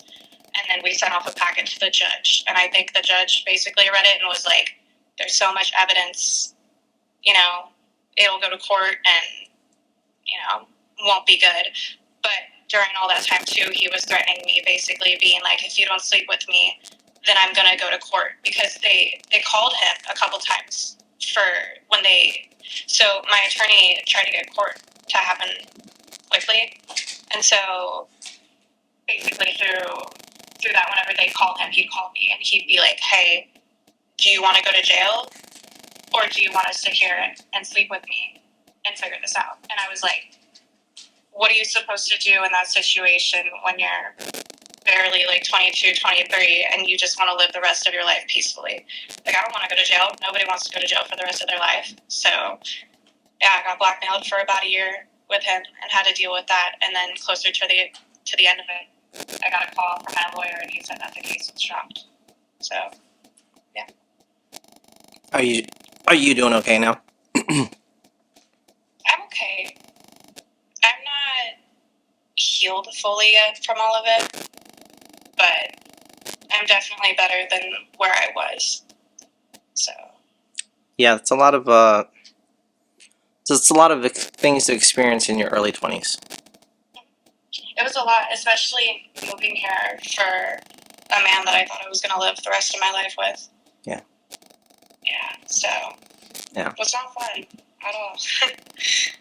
There's a lot of red flags, and, you know, again, you're not the only person but I feel you'd be the most credible person as far as when it comes to, like, I guess, like, a character witness, right? Because my friends are about to grill me and tell me what they think of the last couple of days, so I want everything to be fair. And a lot of my friends now, they were subscribers before. A lot of these friends that are on this podcast, I've known them less than 2 years. I just met them when we clicked, and then that was it. And we just all kind of became best friends. And that's sort of like, I feel like that's the brand that I've tried to build, is somebody who's like, oh, if you see me at the airport, don't feel like you can't come talk to me about bikes, because I will talk your ear off about bikes for a fucking hour, you know? And that's genuinely who I am. And my manager says I'm terrible at Instagram, which is, you know, as you've seen, I am terrible at Instagram, because she said I don't know how to be fake. She's like, you don't know how to put on a fake persona? That's why you're just a terrible Instagrammer. So, that said, I'm not perfect, and I do my best to make sure I'm putting out content that's somewhat safe enough that young kids will want to watch and be like, oh, I look up to this guy. He wears a suit even on the hottest day. Right. How do you feel about the type of content that he's promoted in the past? I mean, just he's promoting now. I mean, honestly, it was really hard. So in the beginning of our relationship, all of his content was like, because if you go back and look at all of his videos were all just like strictly talking about like not super serious things, and it was just funny. It was a good time. He was still doing speed runs here and there, but it wasn't like, you know, what he makes now. Over time, when he realized that he could get more views off of making, you know, like me doing 190 down the freeway, it's get a lot of views. You know, those videos, people want to see you do the most dangerous, heinous things that you can do. So it was hard watching that, just being from somebody in his life. His family was super worried about him all the time. I was super worried about him not coming home, all for the views. Yeah, but over time, his content just started becoming more of like a Jixerbra takes a girl on a date, you know, profile. That's all it was about, because the second he started seeing those videos and seeing how many views he could get off of that, that's when the ball started, you know, going downhill super bad. Because all it really became about within our relationship was like, I'm going to go make a crazy video, and then I'd be super scared. And then it was like, once we were, you know, going through all of our issues, was when he met the first girl that he made a video with. And I was not okay with that, with him living with me and trying to work with things with me, with our relationship. But it didn't matter, because he was Jixerbra and he wanted to make his content. In any case, thank you for telling me your story. If there's anything else you want to say, you know, this is just, you know, give you some time to say it. Yeah, no, everything's good. I think the only thing that I want to put out there is your favorite content creators, anybody who's watching this, I mean, you're creative, you make very helpful educational videos. But to any of the other content creators who are out here just running around doing what they do, I mean, if you're going to idolize and if you're going to love watching somebody on YouTube, you don't really get to know them as a person until you do get to meet them and know them as people. And I think some people should just really look at that a little bit deeper than they should.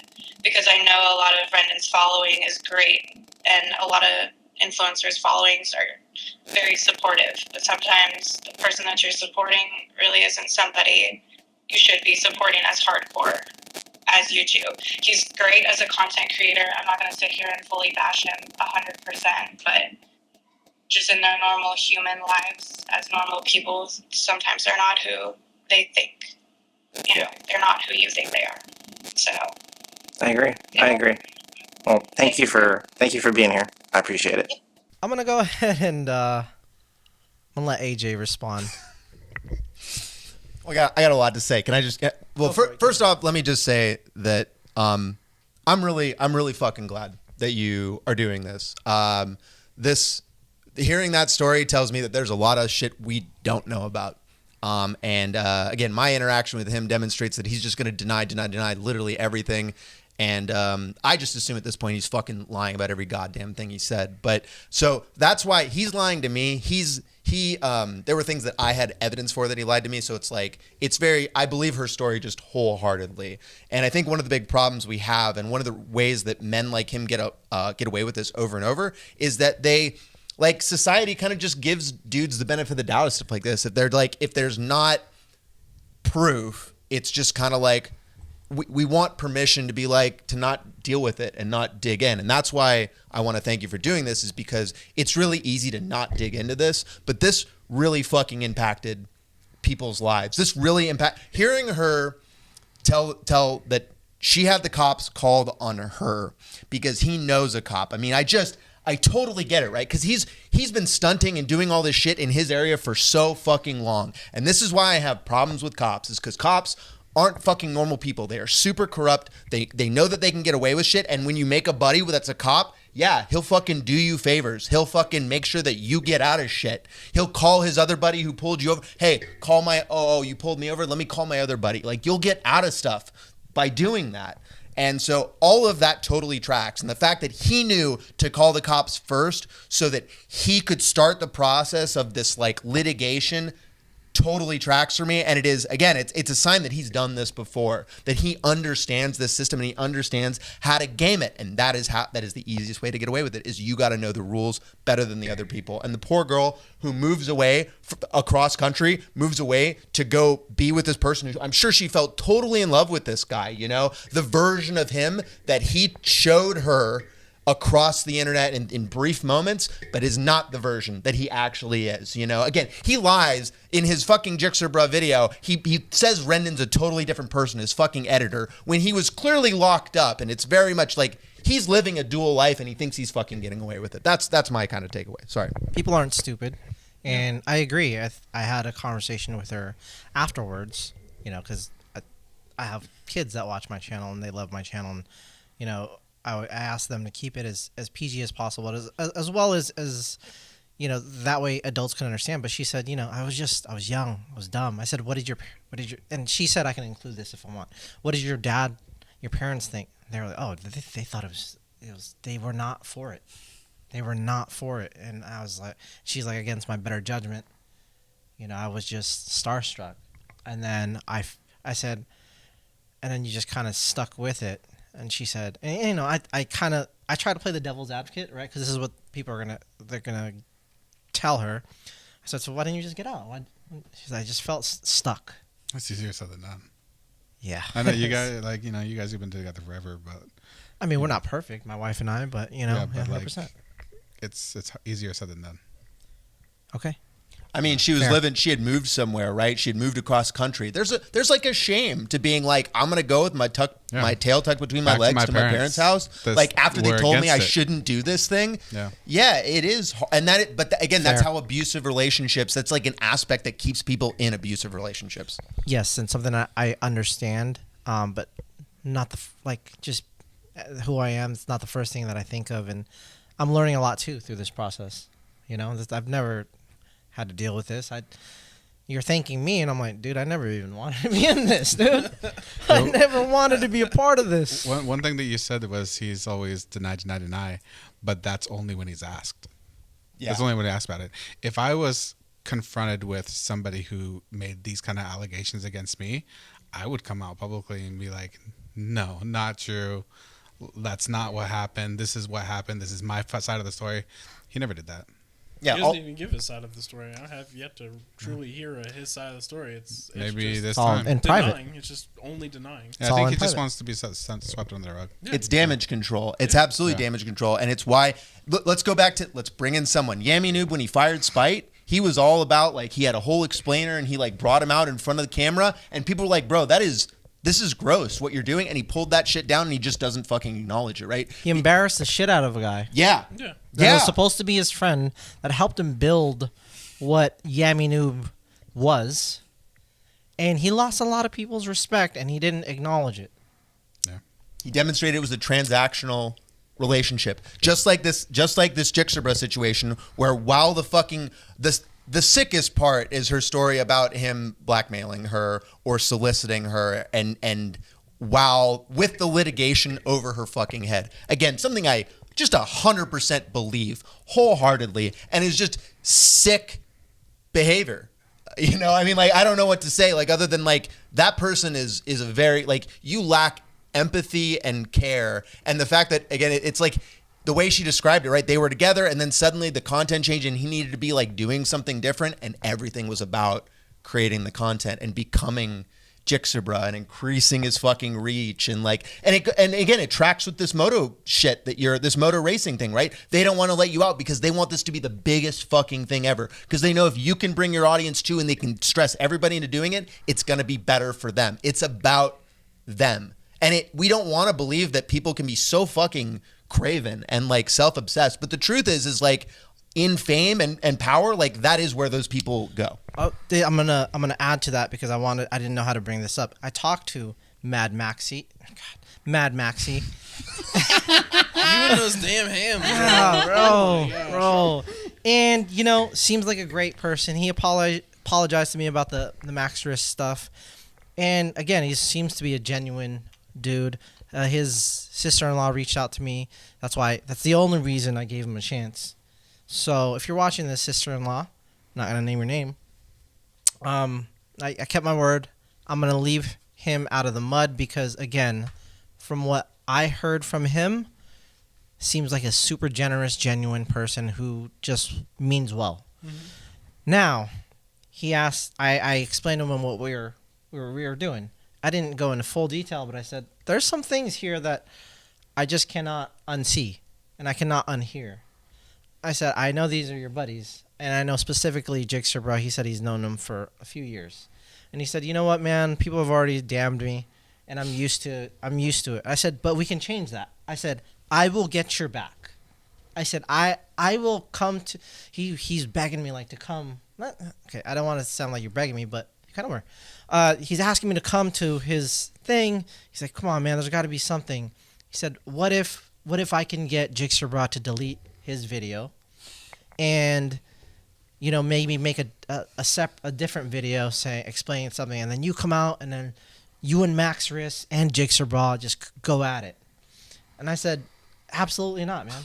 Absolutely not. I said, and then he just kept trying. I said, hold on, can I just stop you? Because I have an offer for you. I said, watch my video, watch this podcast, and then I'll let you decide before I even publish it. I said, how about this? We can send it to your sister-in-law. And I said, I'll let her decide. Okay? And then I said, I'll let her decide and whatever she decides, the decision that I offered was take Jixabra out of the equation. I said, drop him. Drop him, bro. Drop him. And I'll fully support. I will shake hands with Max Risk, despite Nick not wanting me to. He thinks Max Risk is getting the most benefit out of all of this. He's kind of quiet right now. The heat is off of him. The heat's off of him now. Yeah. Yeah. He was on him before all this all went down. 100%. And I offered him that. I said, I will come to every single one. You don't have to pay me. I'll help you market it. I'll even bring in my own sponsors. I'll bring in some helmet sponsors.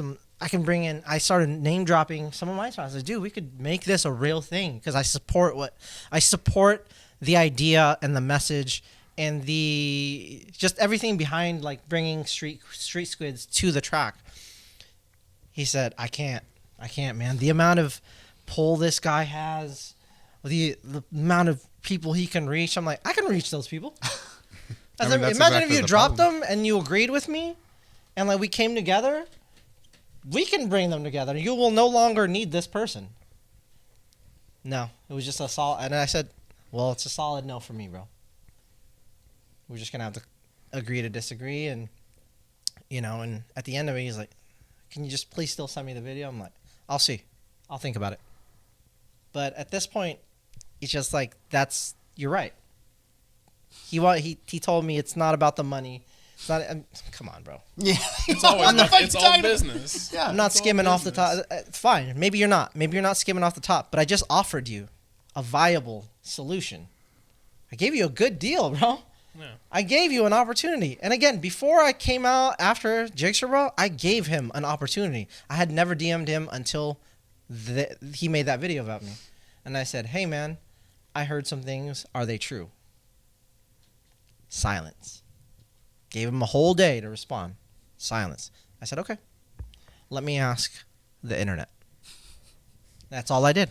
I didn't accuse you of anything. I was just asking questions. That's why you guys couldn't take my Max Risk video down, because I didn't say anything. I'm just asking questions, and I'm not giving anybody answers. I'm letting people who actually went through it give the answers and tell us their experience. But Then that's just you it. can make your decision from there. Like simply just laying out what you know, and you're more than welcome at that point to come to whatever conclusion you want.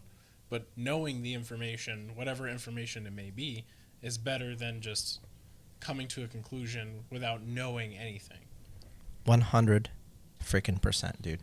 The way these people operate, I mean, again, the more you pay attention to it, and why it's important to tell this story and let people make up their minds about what they want to believe, is that when you use all the information, it's far easier to see how it's a transactional thing and how consistent.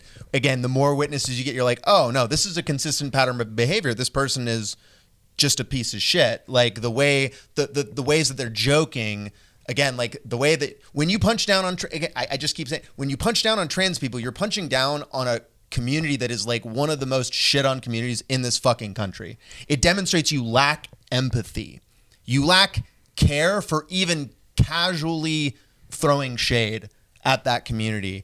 And yeah, it's just like, that's why all of this tracks. And the thing you said about, fuck, I lost my point. The Smira thing where I gave him the offer? Yeah. I mean, that's what I was going to talk about, redemption. I think that and this is, and again, this is what I told Jigsaw, is that you can have, I've fucked up. Like I've hurt really important people in my life in ways that I'm like horrified by, right?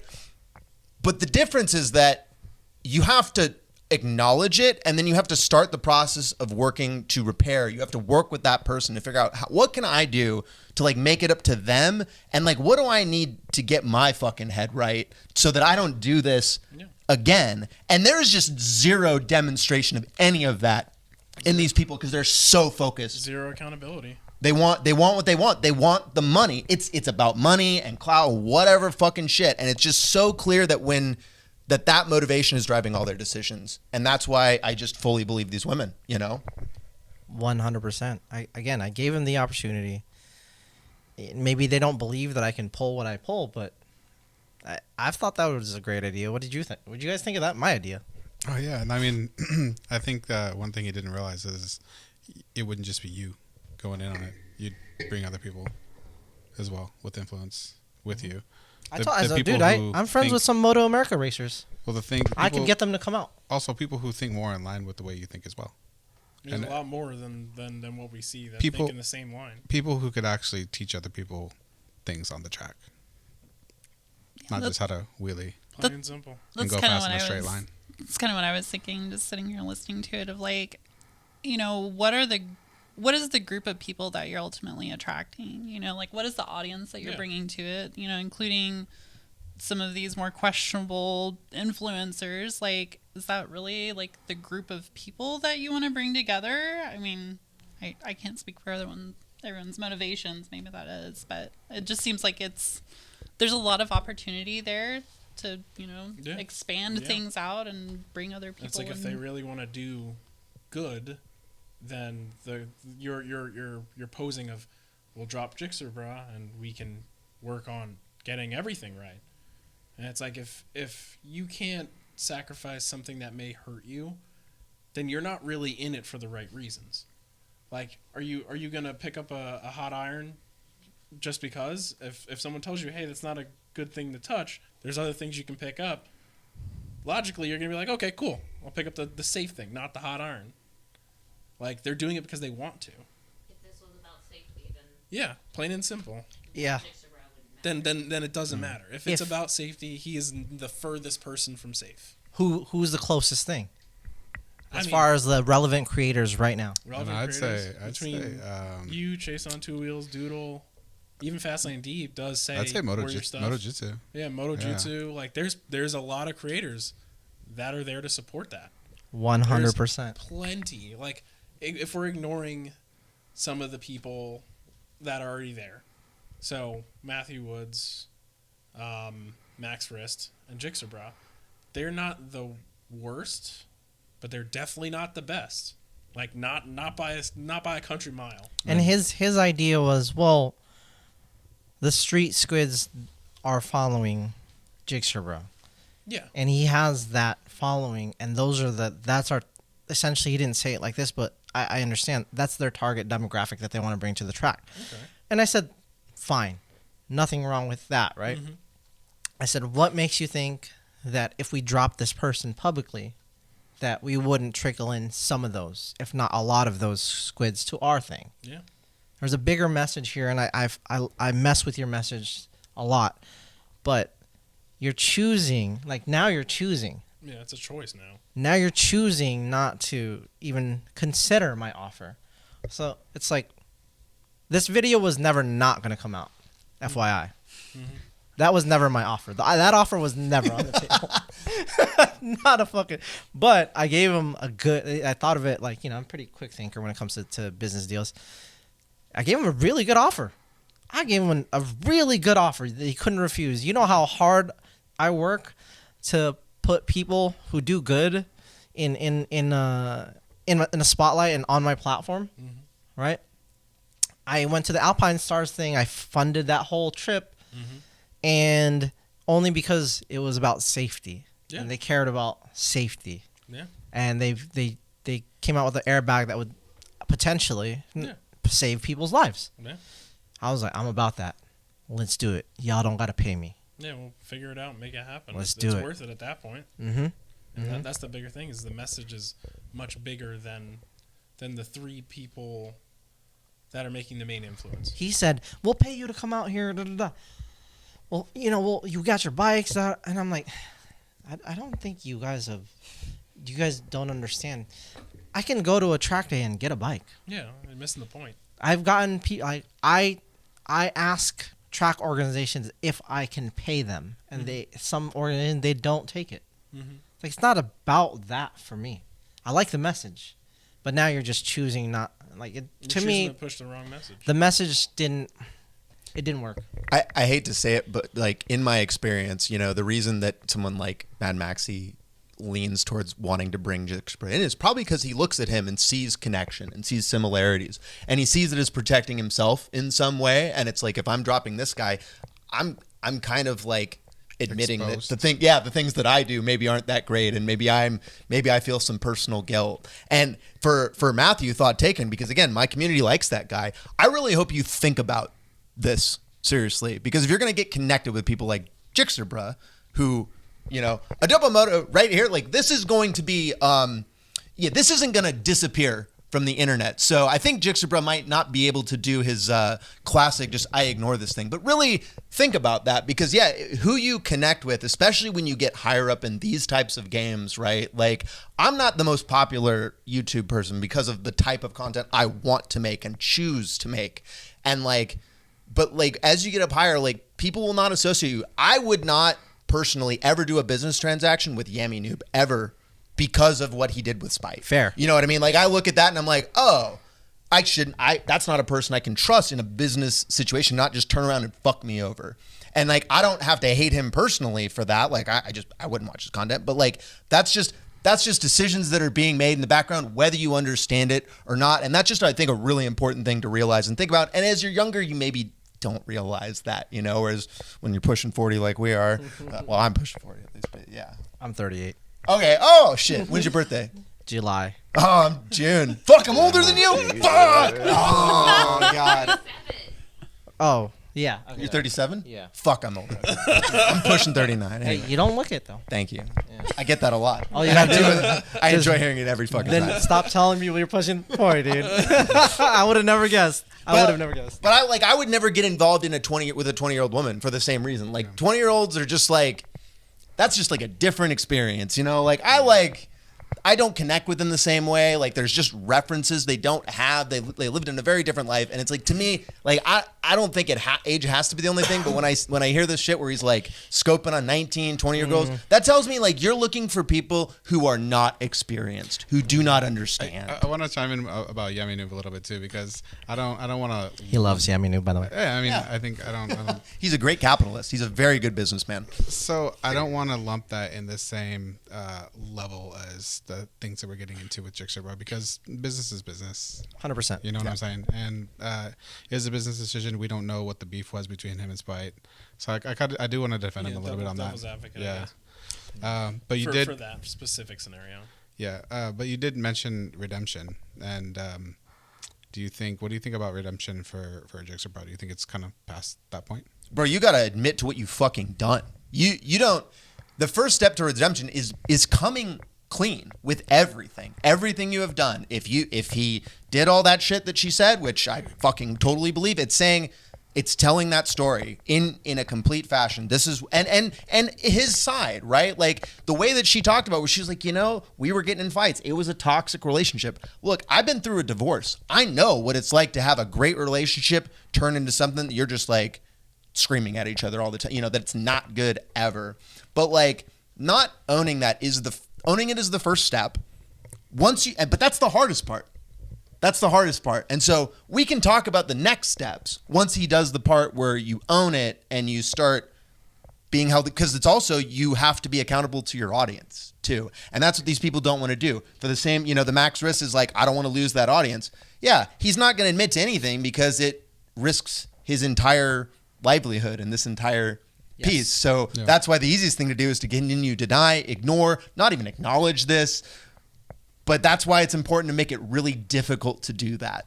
The reason why I asked that question is, if we did like give them the benefit of the doubt, turning over a new leaf, promoting safety for a track day, like, is it possible for redemption? Like with the things that are coming out now, I can't do it, man. Yeah, I don't know. I can't forgive. I'm so sorry. Yeah. Especially not after this. And after the next person that's going to come up. Nah, that's a no for me, dog. This is not the type of people you want to be around. Plain and simple. I don't want to be around them. Most people don't want to be around that type of person. No. Plain and simple. It doesn't matter what redemption they do. Like, yeah, speak your piece. We would be more than happy to listen to you take accountability, but it doesn't change how we feel about you. Plain and simple. Like, doesn't matter. End of the day. I've already made up my mind after everything that I've heard. And if nobody else has anything to say, I'd love to show you guys the next video. Yeah, That's okay. let's see it. Do you have anything? So I think redemption is possible to some degree. I think most people are capable of finding that redemption arc within themselves in most situations. But it takes years of work. And I think trying to stay in the spotlight, trying to keep things the same that they have been and in your comfort zone, like that's the problem. Yeah. You're not actually trying to redeem yourself at that point. Like That is a good point. I didn't think of it like that, but I think I'm just thinking kind of like AJ right now, just really angry. That's what it takes. I think it takes people being angry about the situations to say, like, hey, this isn't something that you can just be like, yeah, whatever. Like, no, you need to be accountable for things that other people are saying that you've done to them or, situations that you've put other people in. Like, you need to be accountable for that. If it's not true, address it. If it is true, apologize for it and do what you can to fix it, right? I mean, you asked her, are you okay now? And she's like, no, she's still not okay. This shit is traumatic. This shit is fucking traumatic, and it follows you for. She probably needs fucking therapy, like, let alone him. So anyway, yeah, years. This is a years-long process of what it actually takes, in my opinion. Okay, so the next person that, reached out to me. Again, I got everybody's permissions. Obviously, She was in a video called Latina Acquired. So this is a series that he did. I guess he ended it recently. Where he picks up women, beautiful women, and takes them on a ride. And in this instance, this person was not, what I saw of it, was not wearing gear. He had promised her gear, and it was gloves and a helmet that was too big. She said, luckily I had my Harley boots. And it just got real awkward, not just when the ride started, but the stuff that happened before and after. And I'm going to let her explain, because again, it's not my story to tell. All right, so thank you for being on this. I really appreciate it. So you were on a video with Jigsaw. Yes, I was. Okay, and that video is called Latina Acquired. Yes. Yes. Okay, so tell us just tell us your story from start to finish, and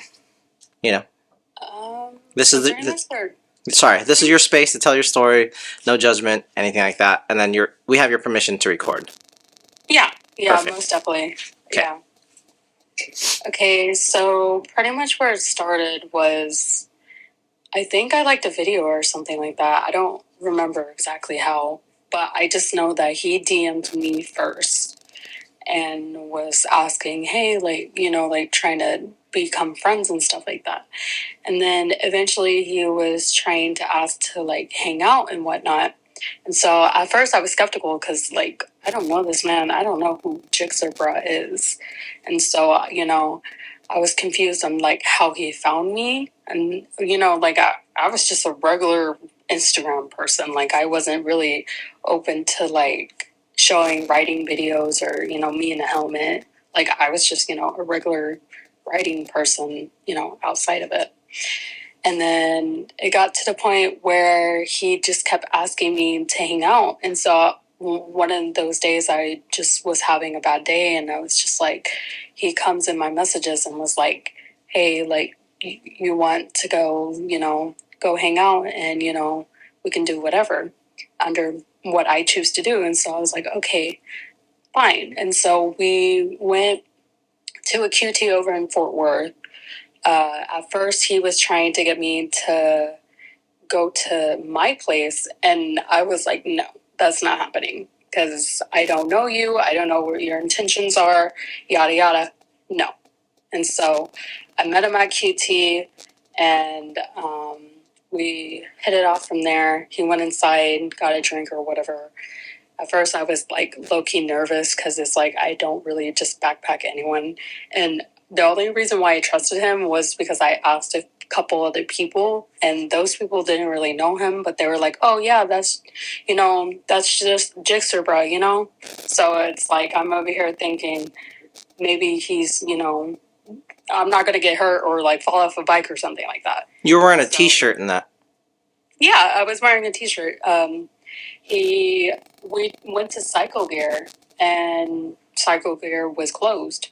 And so he coincidentally had some gloves, and obviously he gave me a helmet. So it was A-okay. And then I realized in the middle of the video, because looking back at it, I didn't know what he was saying about me. But when I went and watched the video, I realized he was sexualizing my legs. He was calling my legs airbags. This is a little different than getting on a Harley, but yeah. Oh, goodness gracious. All right. Boy, it's nice. It's nice taking a girl for a ride when she's got some airbags on her, She's just laying up on your back and just it's comfy, boys. Ain't no disrespect. Not just being disrespectful. Just saying, airbags equal comfort. And I was like, why would he say that? And then when we're hanging out and all that, we ended up at the girls' trucking area, because that's where my friends were. And so we went there, and we ran into this little kid. It was funny or whatever. And then that's when he started asking me, hey, so I have a question. And so I was like, sure, give me your thoughts. and he was like, "So how do you feel about me and, backpacking girls?" And I was like, "What do you mean by that?" And he was like questioning, he was like, "Well, because I take out a lot of girls out on these little rides and stuff like that." And I was like, "Okay, like, what does that got to do with me?" And then he goes in, he was like, "Yeah, I've taken out like some 18-year-olds, some 19-year-olds." And I'm like, "Okay." I didn't know what his age was at the time. Like, I had no clue. I'm over here thinking that this guy's like in his 20s. I don't really know because he didn't really show his face like that. When you found out how old he was, how old was he? It was, he said something like that he was 27, I believe. 27, 26. And this was in 2024 when you made the movie or the video? The video, yeah. So you realize he lied about his age. Yeah, pretty much he lied about his age. And so I'm over here thinking he's like not too old, but not too young, And so I'm over here like, okay, cool. And then he goes and says like how, he's taken pretty much teenagers out on his bike. And he was questioning me saying like, how do I feel knowing that I'm going to become one of them? And I'm like, what do you mean by that? Like in the back of my head, I'm like, I don't know what to say because it's like it's not me. This is your life. I don't know you, and I don't know what you choose to do. And what I regret is not looking back and watching other videos to see like what he was actually doing, and seeing what kind of person he actually is. But you can't really tell based off the video or based off like what someone puts out on the internet. And so, what's it called? Obviously, we walked up to the girls and I said hi to them. And I seen him being like, whoa, like dead ass staring at my ass. And my friend looks at me and she's like, why is he staring at you like that? Like, you can tell he was looking at me. He had his visor up and everything. His cameras were off. And so she was like, why is he staring at you like that? And I was like, I don't know. Like, we're just riding together. Like, I kind of shook it off. I was like, okay, whatever. Like, maybe she's like overthinking it.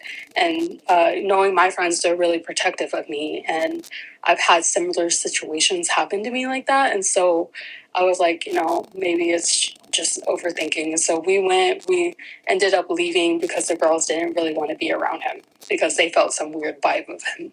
And so obviously I couldn't just leave because like I was with him. My car is all the way in Fort Worth. And so we just left and went off.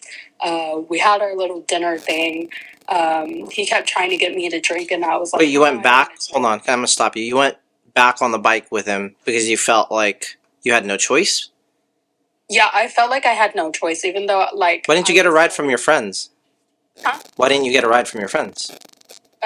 Because my friends were saying they were gonna leave, and I just at the time I didn't think of what to do in that type of situation. And how old are you? I'm 22 now. No. In when that this video, you were in that video, I was 21. Okay. So I mean, you can probably protect yourself if it ever went down. So you had confidence that you had your own back. Yeah, and so it was. So you didn't feel too uncomfortable. Yeah, and so Gotcha. I wasn't uncomfortable, like to the point where I was like, okay, I gotta, get away from this guy. So that's what I felt like in the moment. Mm. And so I was like, no, I think we're fine. Like, I don't really see an issue. And That's fair. My friends were like, okay, well, if you need me, like, we have your location. We'll come and, go to wherever you are. So your friends were concerned about you. Yeah, my friends are always concerned. They're always questionable about people. And sometimes they are wrong. So it was like, in that given moment, it's just like, take the chance, whatever. Gotcha. Go by that. Makes sense. And so we left. We went to some dinner place. He was trying to get me to drink, and I was just like, nah, I don't feel like drinking. And made fun of me on some sparkling water. I don't like sparkling water. And then after that, I made the excuse of going to work because he was trying to still hang out. And I was like, no, I don't really feel like hanging out. And then he was telling me that one of his producers wanted me to get on the bike with him like going, like doing a wheelie with me, like sitting in front of him. And I wasn't comfortable with doing that. I just wanted to get out of it. So that's what I did. I went and left. So that's where the whole video situation ended. Okay. And so, what's it called? Going through messages though, that's when he started texting me and like swiping up on my stories, pretty much trying to, ask to come to my apartment and, saying that like, why am I being hard to get at? And like, I was laughing at it because it's just like, dude, I don't like you, no offense, but you have this ego. And to be honest, you're not all that to be like, trying to get at someone like that. Like, I'm sorry, but I don't like you. It's obvious. I've made it clear in person, like, it's just like point blank period. You should just, let it go. But he was not letting it go. He kept trying. He kept trying over and over. And then he was constantly texting me over and over to like see my body parts.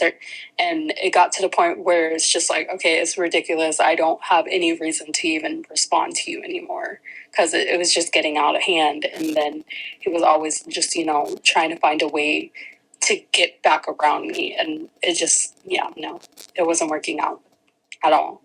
And I just feel so uncomfortable looking back at the video and noticing like how he was sexualizing my body, and people in the comments were laughing at it and because he called me airbags and saying all this other stuff about me in that video. And it's just like, why do you think it's okay to talk about a female like that?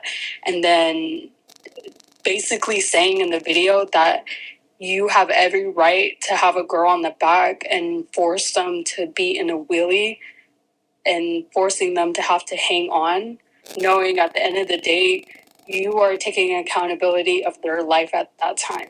Because if they fall, that is on you. That is not on them. And he was laughing and joking about that. And that's not funny. It's not cool. It's not fun. It's like, I don't understand why people support something like that. And it's embarrassing knowing that there's so many people laughing, joking, and it's just, you don't understand at the end of the day, this is somebody's life, and putting someone else in jeopardy like that and sexualizing a female, thinking it's okay to talk and, try to have this ego out for a female.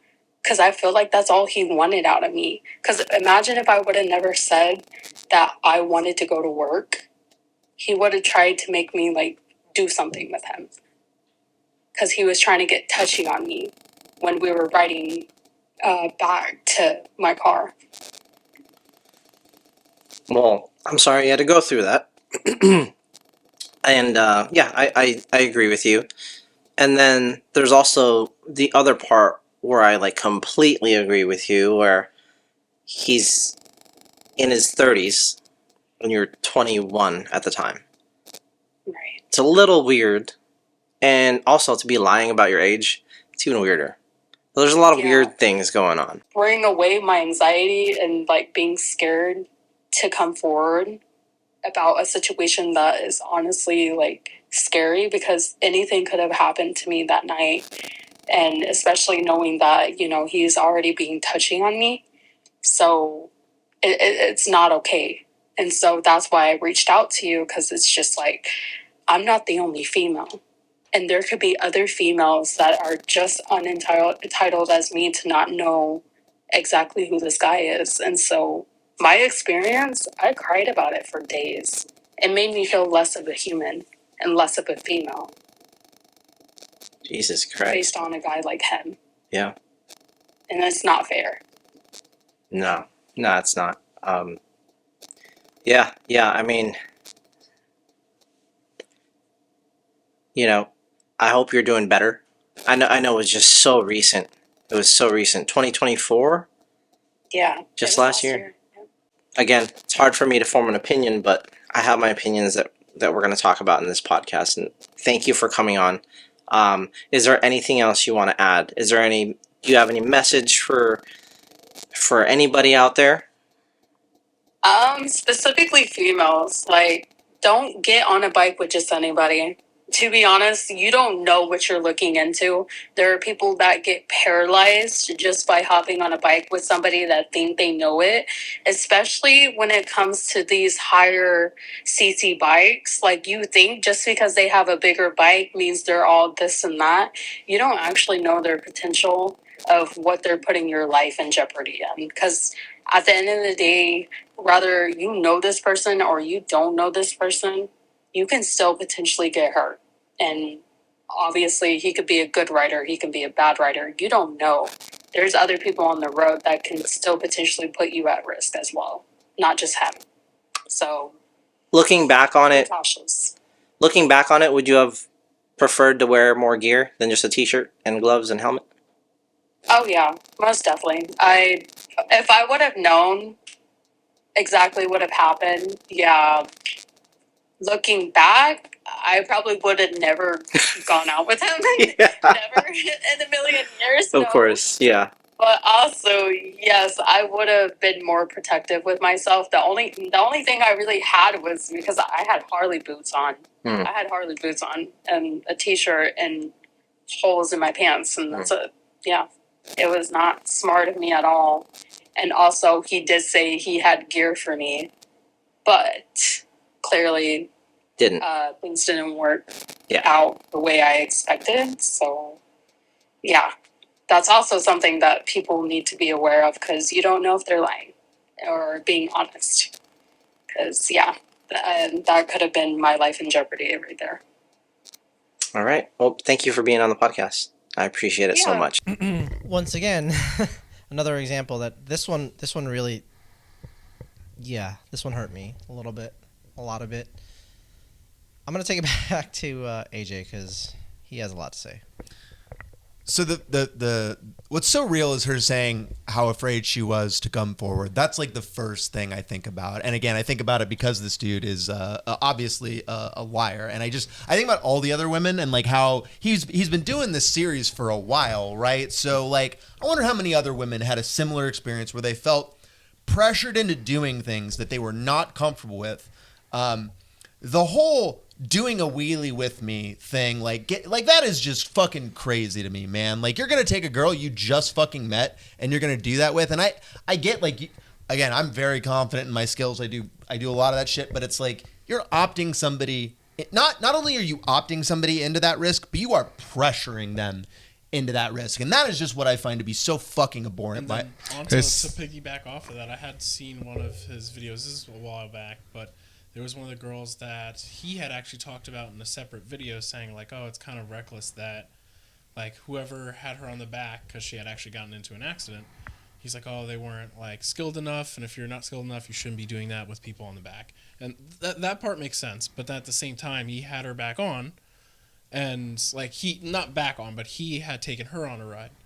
And she was basically, like, the scenario that she had gotten into an accident in, he had put her back in that scenario, and I'm not sure, I can't say for certain if he had spoke to her and said, like, hey, are you okay with wheelies, da-da-da, but he did say, like, oh, like, she's holding on for dear life back there, like, after doing wheelies with this person that was in a wheelie accident being a backpack. It's like, why would you do that? Why would you put someone through that? Because they've already been through a traumatic experience, being a backpack and getting into an accident. It's dangerous for both of you, because I was talking when I was on the back with her, is like, I can crash us as much as you can crash us from like the driver's position. Yeah. You know, if I were to pull off or if I were to fall or whatever, like I could cause it just as well. Like to put someone who's not in a right headspace, who's uncomfortable, afraid, that's so fucking dangerous. It's ridiculous, dude. It's like, why would you do that to them? Like, if you know that they're not in the right place to be on the back after spending months in recovery because they got hurt because someone dropped them or they fell off, whatever it may have been, but why would you put them back in that scenario? And I can imagine that he did not get consent to do that. Just to remind everybody too, the scenario was we went to Cycle Gear. Cycle Gear was closed. We couldn't get the right gear to ride. Now let's go do a wheelie. Yeah, like she plain as day said that. It's like he should have been like, oh no, not gonna do that. We couldn't get you the right gear. Like it was a choice. Let's it's a clear audible and do choice. something different. Yeah. I think what scares me about the situation the most is like that's a scary situation for her to be in. Mm-hmm. But I think about all the people who aren't Jixerbra, Yeah. who are then trying to emulate that. Yeah, and that's Like, what happens. It's like one of right? his followers is probably trying to emulate him, like, oh, I got this girl in the back, and I'm gonna do some wheelies, speed a bunch, and they got hurt. Right. Yeah. And And then it- just kind of normalizes it. Like, Yeah. yeah, I just go around and pick up chicks, and then I Yeah. do wheelies, and they get real scared. Like, Yeah, this and- is how we have fun. And he tried to cover his ass and say, like he had his own video, like, if you're not skilled enough, you shouldn't do that. Well, shouldn't you not do that? Like, it doesn't matter how skilled you are; it's just unsafe. Like, They're going I to be pressuring women too. Sorry. Yeah, no, and that's the biggest thing is at least with hearing the rest of the evidence and stuff like that, I can imagine that she was pressured into that situation. I have a hard time believing that she wasn't. She got stuck in a place, had no way out. Her friends had left. She had to just say like, okay, I guess I'm going to go with this guy who's kind of making me uncomfortable, but I'll just see how it goes, right? I mean, like, this is just a position that so many women get into, right? With men who do this type of thing. And I've heard this story so many fucking times. And the putting the drinks on her and encouraging her, like, that is just directly like predator Yeah, behavior. it's not okay. And then knowing that he was going to put her on the back of the motorcycle as the backpack on top of that. Like, I have literally had a wasted woman get on my back, like somebody that I picked up because I only had a bike, and they were like, come pick me up at the bar or whatever. And then she got on and I was like, holy fucking shit, you can't even hang on to me. Like, this is so dangerous. You know, like, her legs were like dragging underneath. I was afraid she was going to get like sucked in by the fucking rear wheel. You know, like, that's the shit that can happen. Chain. Yeah, or the chain. Yeah. Yeah, the thing that jumped out at me like the most was when she said that he told her, "This is what I do."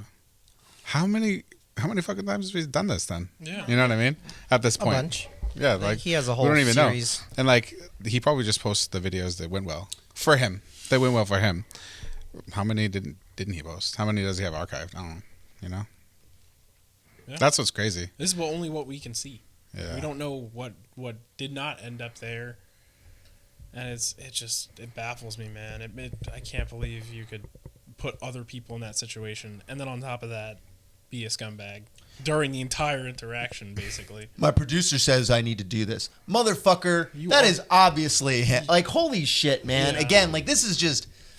You are the producer. You are obviously, you're the fucking predator, bro. You are the fucking predator. Like, just to be clear, motherfucker. Yeah, the soliciting sexual messages and not taking no for an answer. I mean, this is just like, it's exactly what's happening to you, right? But you can see how this behavior is a consistent thing that they do all throughout their lives. It's not just here. Like, and the camera allows you to obscure all of this darkness in the back, right? Because she doesn't have a platform. She said she was just a normal Instagram user, right? He literally looked on his Instagram and he said, who liked my shit? Or whatever, and he saw someone. You got an Instagram with a big. You see what it. You know, he clicked in and he's looking for women. He's looking for women to creep on. Not just women. Women of a certain look and age. Like we're all men here. Let's not hide the fact that we look at women, but the type of women that there seems to be a pattern happening. There's diversity, but just not with the age. Yeah. There's not much diversity in the age, but he's trying to diversify with the ethnicity. Yes. That was kind of like that's what the themes were in the video, I guess, right? Yeah. Just, man, if you want to hit on women, like, I'm telling you, it's women that are younger because they do not see it coming. They have not yet had the experience of a man like him, because unfortunately there are a lot of fucking men like him. There are a lot of fucking men like him. I've met so many of them in my fucking life, and that's what pisses me off, is because I know he's doing it and he's getting a fucking way with it, and there's lots of men getting away with it, and women just have to suck it up because they don't have a platform. They can't. He's been doing this this was a year ago. Yeah, just about a year, 2024. I'm not sure the exact date, but yes, a year ago. Yeah, so she had this shitty experience, and then she had to relive this shitty experience through his eyes on his content, where she also got to experience the feeling of his audience treating her the way that he encourages them to operate. And the audience is just the worst sometimes. Like, just oh my gosh, there's just so many fucked up things in the comments. It's like if you're someone that's a victim in this scenario, you're looking back and you're like, how the I wouldn't want to show my face. It's like I have no way of speaking my side of any of this, and I've just been subjected to all of this first person. Now I get to watch it in third person, and it's worse. It's worse looking back again, and then you hear everyone else's opinion on it, and it's even worse from there. Do you just put people in your content without their consent? Like, would you just make a video with somebody and not give, like, let's say you had a conversation or something like that? And Not a serious one, but sometimes I do be putting my camera in random people's faces, especially in fans. public spaces. Of course, yeah, fans. And but they feel into it. They So look into it. so the thing is with him is, I mean, it's probably not easy for him to speak on it. It's easier for us to speak on it because we see him. Like he has a pretty good like EQ. He can read people really well. So if they're taking it well, then he'll be okay with it. He'll be okay. But he can pick up on if the person feels uncomfortable. Yeah. And he'll either take the camera off of them or maybe give them a little bit more time to warm up to it. And if they don't, then he just won't post it. Yeah. It's a very different situation than like you're alone with the guy and like you're kind of got opted into it after you had a bad fucking day. it's like, so I have the camera out, and if you're approaching me and I have the camera out, Yeah. there's a possibility that I'm gonna put it in your face and we're gonna record this interaction. But if they feel uncomfortable, like you said, I are kind of out. Beep. Yeah, you're really good at picking up on that. I've been doing it for a long time. Yeah. Well, you, I you mean- have too. Yeah. That's just having emotional intelligence Yeah, in general. it's just having though. enough emotional intelligence to read a room. And Yeah. empathy Simple. and caring about what the other person feels on the other side of it. Like, you wouldn't post something that made someone look stupid like an asshole. Just your random fan. Just my friends, I would, but Yeah. yeah. They So, deserve okay, it can I for give you an being your example? friend. This kid crashed in the canyons just a few days ago when I had like, hey, I'm gonna be at this location. I know you guys want to ride with me. I'm not gonna be riding there, or I'm not gonna be riding with you, but I'm gonna be here at this location, full suit, gear, and we're actually reviewing a helmet, right? And you guys can come hang out, run the canyon if you like. You don't have to, but this is where I'm gonna be. I'm not gonna be at Ruston. I'm not gonna be at the waterfront. I'm gonna be here. Kid crashed. Okay. Not following you, by the way. Not following me. Like, we were all like down there. Me and my buddy were about to switch bikes. Somebody's like, hey, yo, somebody crashed. S1000RR white. I look around because we had a friend that had the same bike. Oh, it's Lisandro's here, right here. So let's go take care of it. Let's go see what's going on. And then Ellis's first thought was like, should we take the truck? I'm like, not yet. Maybe we can ride the bike down for him. That was me. Oh yeah, maybe we could ride the bike down or something. Maybe it's working. We don't know what's going on. Rode up. Immediately, I'm like, yeah, we need a truck. But Ellis was already on the way back, actually, to go get the truck. Yeah. And then my camera just happened to be on. I looked at the thing. I'm like, damn it. And then I went up to him and I was like, you okay, dude? He's like, yeah, I'll be fine. His leg was like broken. Yeah, we didn't know that at the time. It was a small fracture. Ankle. It was Ankle. Yeah. And then I was like, okay, let me move over this way. And then I was like, let me get my big camera just so I can get a little bit of what's going on so I can show the audience. But ultimately, even that, I was just like, hey, I said it in the video. I said, I'm not going to put the camera in this kid's face, but there was a crash. And then, my buddy Ellis, I was like, yo, I have the truck here. I'll just ride home. Let's load up his bike. There's there's the fire department there, the Washington Patrol, paramedics were there. I said, it's going to take like hours to get a tow truck here. Like, can we just talk to these guys and be like, hey, we'll even take them to the hospital for y'all. You know what I'm saying? And then he, it's not like he didn't have insurance. Kid was military, right? And then I was like, yeah, let's load him up. And then they were really kind to us, the firefighters, the paramedics, because I knew why they let us do our thing. I knew why, because they didn't have to sit there for 3 hours waiting for the tow truck. Let's make it convenient for these guys. And it was funny when we went back to get the other bike because the truck, switching trucks and bikes. We're gonna get the other bike. I was like, hey man, you cool? And he's like, yeah, dude. Like, I'm such a huge fan of you, and it's so sad that this is how we're meeting. And I said, this is actually a cool way to meet, man. What are you talking about, right? Yeah. And then I got home because I was thinking about it on the way home. I texted Ellis, and then I was like, I put it in the group chat. Mm-hmm, yeah. I said, hey, tell the guy I'm not going to put his shit on blast, bro. That's fucked up. I said, can you just reassure him? He's already fucked. I'm not going to, Yeah, I mean, then, I don't think you were gonna do it anyway, but you were just being nice to let him know. Well, no, I was that he's gonna not gonna do be it. sitting there in fear. Yeah, I was like, because that's the first thing you think of is like the content is important. The content is important. Content is important. And then like the more I thought about it, like I was already kind of uncomfortable about it during the filming, and then I had time to come home and think, and I was like, I knew you weren't gonna do it. Fuck that, dude. That's fucking wild. I knew you were gonna do it before you knew you were gonna do it. Did you? Yeah. Okay, just I already knew. you have this conscience, right? Yes, I texted the group, and I was like, no, fuck that. I'm gonna call Ellis. Ellis was like, bro, were you like listening to our conversation? Because he was literally just asking me like to please tell you, and then you called and you told him that you were not gonna put him on blast. And I was like, yeah, dude, I like Ellis, think about it, bro. Like, wouldn't that be fucked up if somebody did that to you? Yeah. And then it's somebody that you looked up to and was a fan of, right? And yet that's how some of these dudes operate. And that is their content. So I think They do not give a fuck. There was somebody who actually posted it, but it was his friends, and he gave him permission to post specifically whatever it was that he said it was cool. Right. And then the guy, this whole thing was recorded. The guy that was following him, I don't open up to people very often, but I was talking. He showed me the thing, and I had my camera there, right? You were there, and I was like, I'm not gonna record this. Yeah. Right. I said that. I said, oh no, I'm not gonna record this, but can I see? You want to see the crash? I was like, oh fuck. And the guy was like, dude, I feel so bad. I felt like I was following him too close. I was like, no.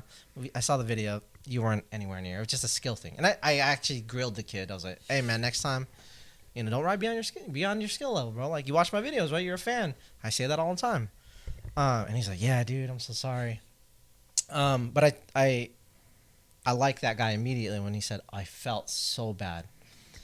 And then I was like, yeah, just give the footage to him and let him decide what he wants to do with it. Don't put it out there, And then it got around, I think, with his permission. Mm-hmm.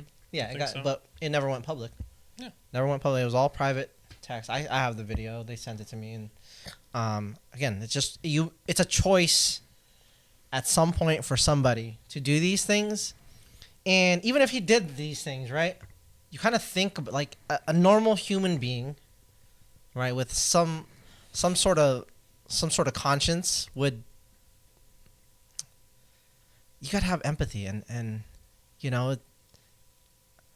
sometimes it doesn't happen right away as a creator, but you have some time to be a human. Like, there's time in between the recording and the editing, and there's the editing part, and then you have a chance there to change it, to make it better, or to just not post it at all.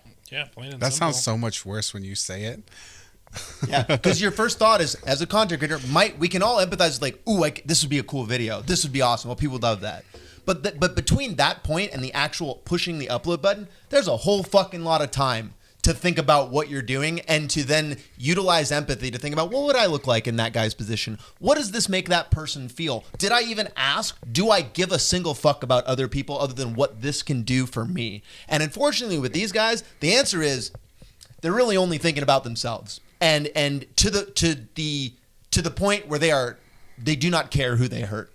And they will continue to hurt people until they're stopped. And that's why, again, these women are very brave for coming forward, and why I'm not surprised it took them years to muster the courage, to find the opportunity, to find a man who would agree with them enough and put themselves and use their platform to show their story, to let them tell their story.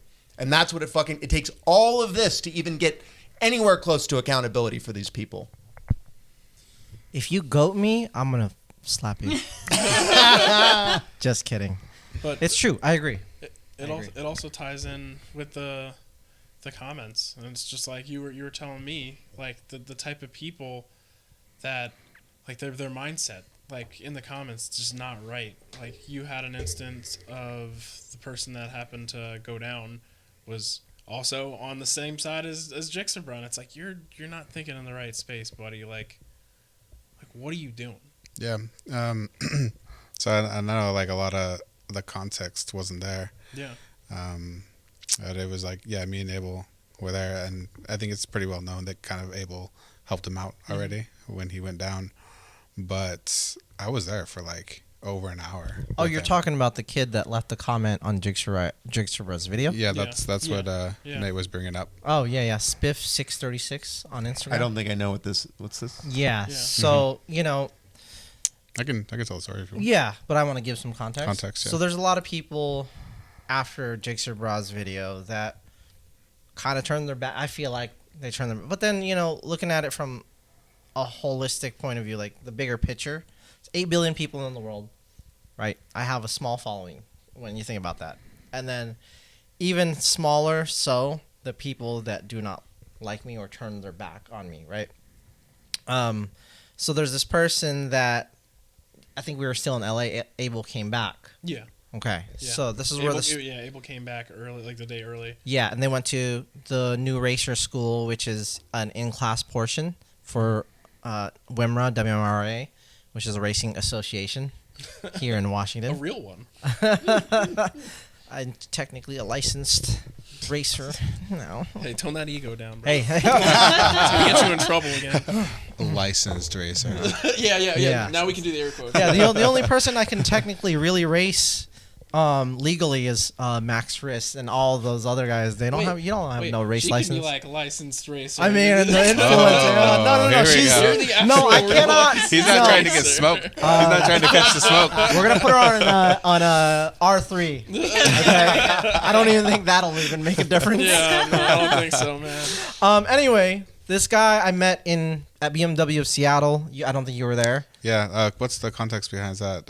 Just want to. No, I was there. I saw you. Yeah, he said what's up, and I said, "Oh, cool, man. Yeah." He loved the content, and then I find out in L.A. Yeah, we were that driving back from the track day. Yep, and then I heard that Abel and Nick were with some random person, and it turns out it was the same kid that I met at BMW of Seattle, and I was really angry at Nick and Abel, mostly Abel.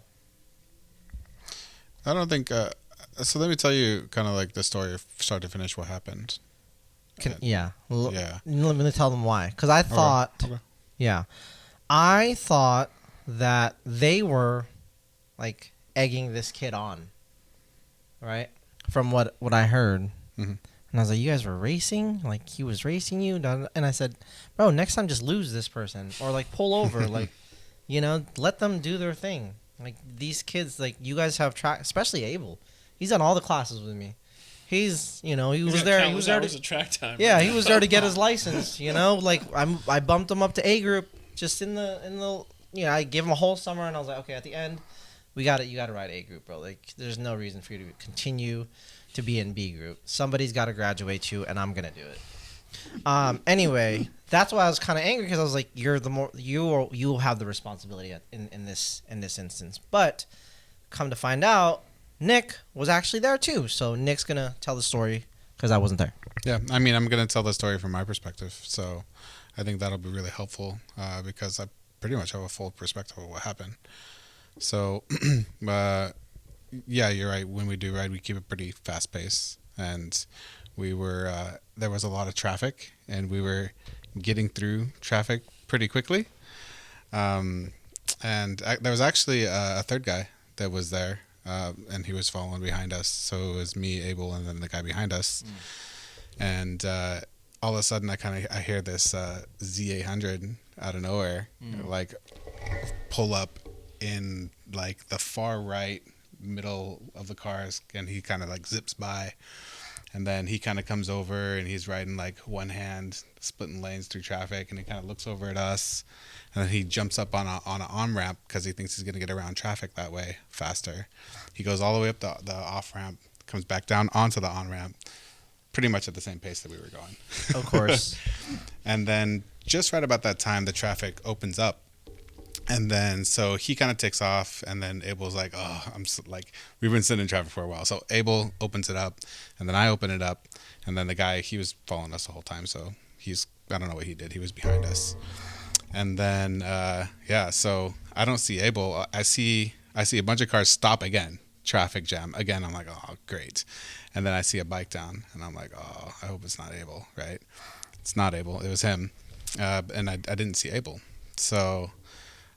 This was all the way over in the carpool lane. Come to find out what happened from Abel's perspective was when Abel opened it up and started getting close to where he was, the guy, I guess he was probably still sitting there riding one-handed doing, I don't know, like $130 or whatever it was. And he turned around and looked behind him for however long and ended up sending it straight into the back of a like Honda Odyssey or something like that. Yeah. So he ended up on the ground. I rolled up to him, oil all over the carpool lane. I pick up his bike. Well, I make sure he's okay first, and then he's walking around. He looks like his arm might be broken or something. Come to find out, it's just his shoulder. I don't know if it was broken or not. So I pick up his bike. I walk it all the way across the freeway. I go back. I get my bike. And I told the other guy that was with us to kind of help block traffic because there's cars just zipping by. This is like a 5-lane highway. And we're all the way over the carpool lane. So I was like, hey, help me kind of stop traffic. And then this guy, he's kind of still out of it. So I don't want him to like run across. He actually almost got hit by a couple cars when we were walking back. So I'm trying to help him get across and walk my bike across and get to the side of the road. And by then, somebody had said they'd already called the police and or the state patrol, and that's when I called Abel and said like, hey, like we got somebody here that maybe we could help out. And he actually came back, and I think he took him to the hospital, and he also towed his bike home. Yeah, he grabbed his truck with the trailer, right? Yeah, he came back. So Abel went all the way home, grabbed his stuff, came back, and we helped him out.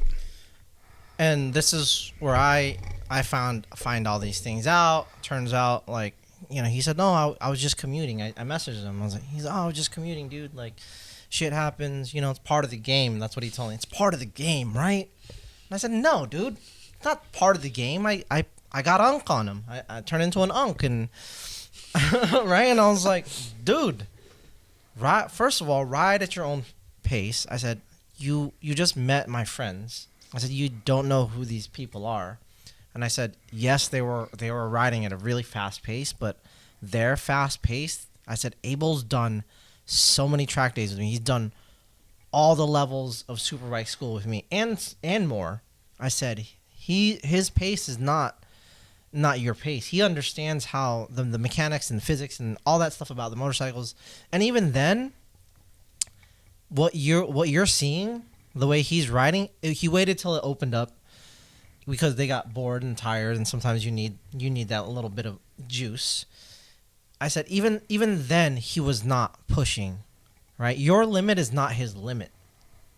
Yes, should they have been doing that? No, absolutely not. But you're pushing your limit, and that's what I told him. I said the way we ride, and I told him the reason we do not ride with new riders or people we do not know is because we have been riding, like, if you ask my wife, every single day for the last year together, right? We know how we all operate and work. We have some slow guys, we have some fast guys, we have some mid guys. Why'd you look at me? You have a slow bike. That's your limitation. But I do run fast. He does. Yeah.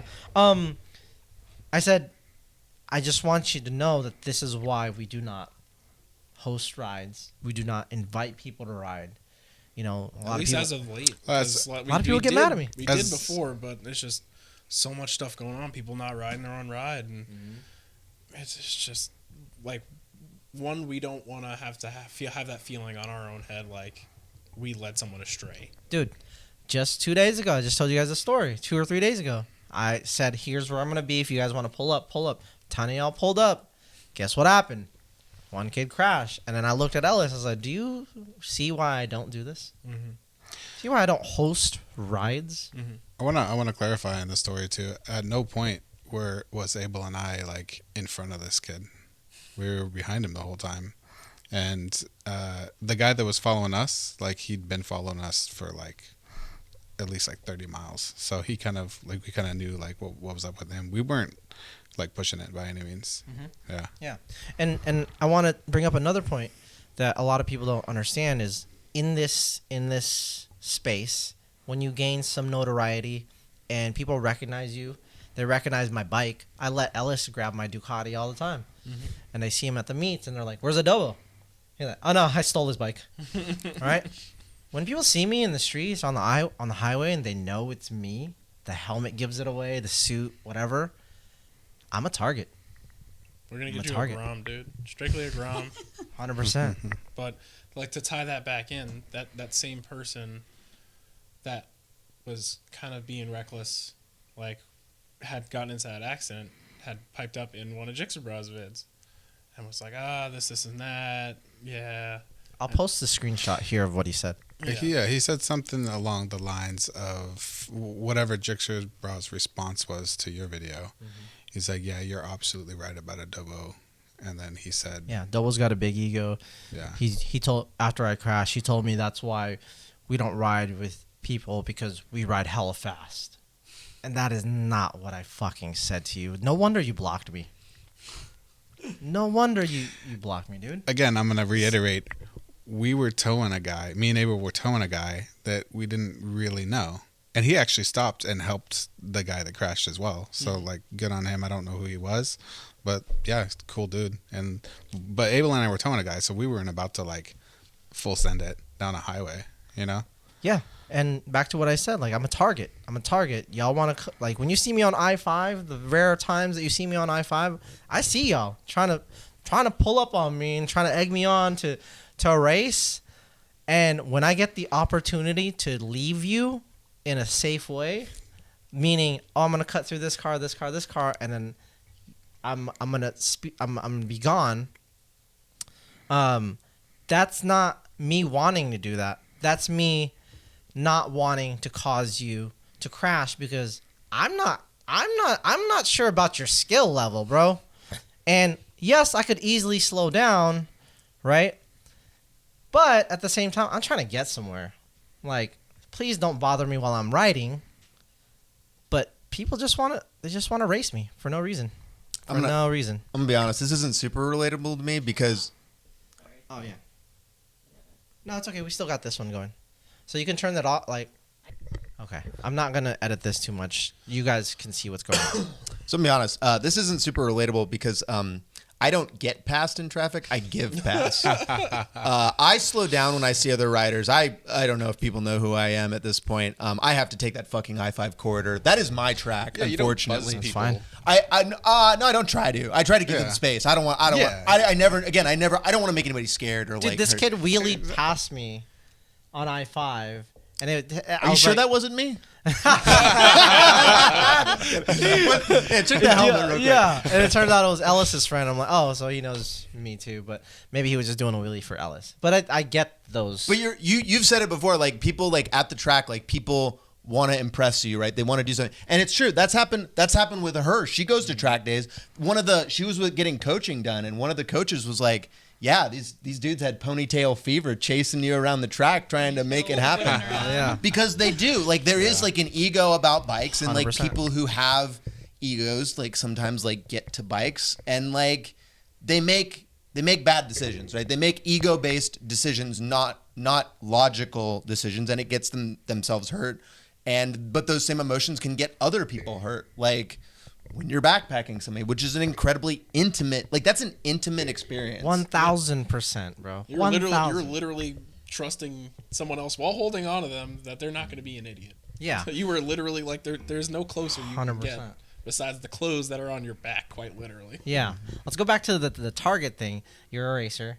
I have friends that are racers, and coaches too get targeted. Oh yeah. Oh, what's up, coach? What happened to that? Yeah. But they don't understand that these guys, like, you're doing like one session every hour.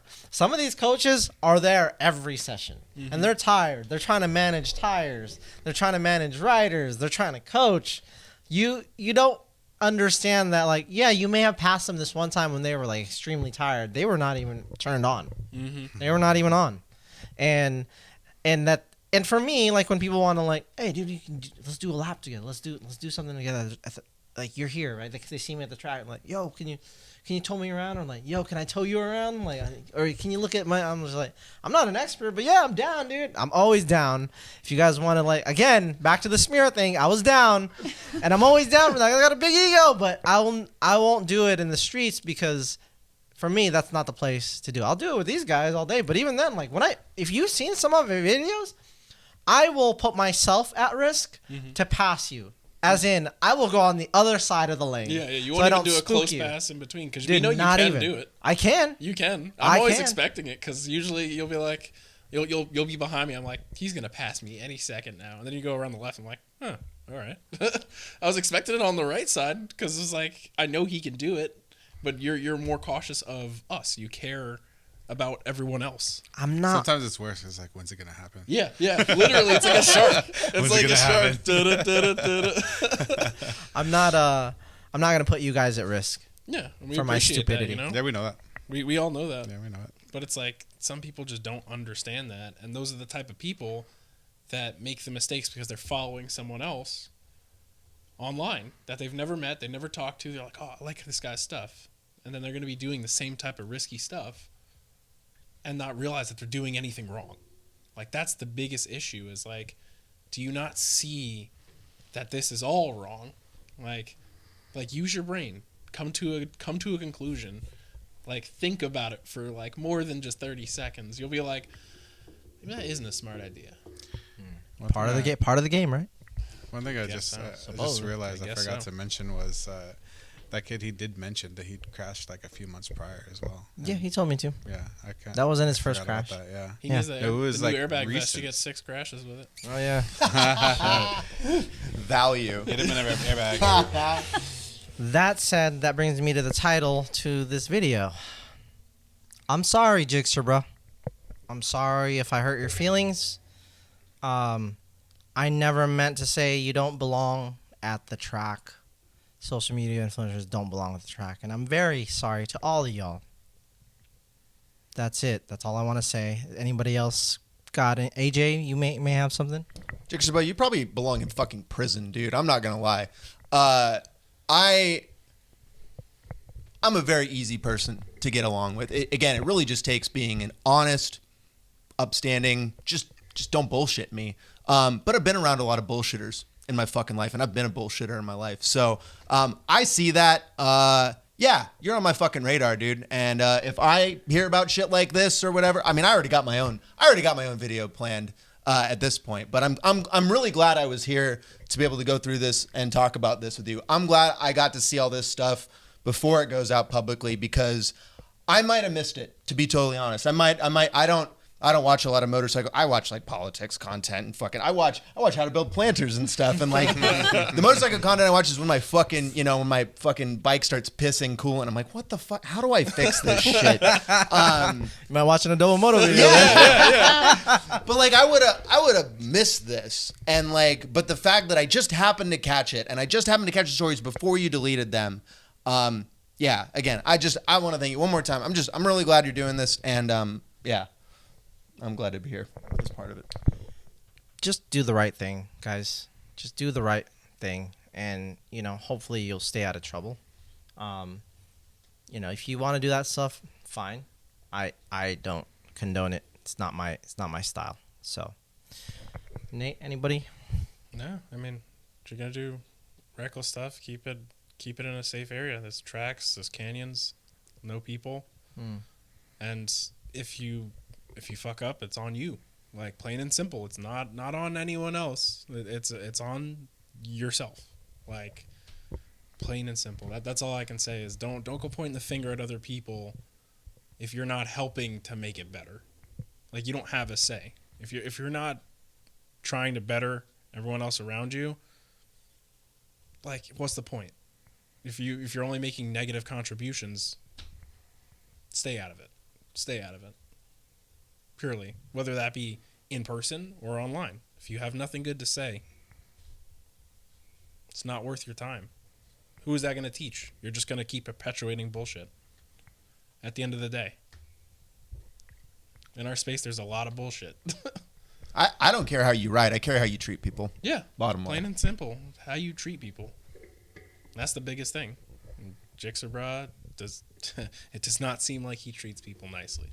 Plain and simple. Yeah, there's a lot to be said about what kind of a rider you are, and there's a lot to be said about what kind of a person you are as well. Yep.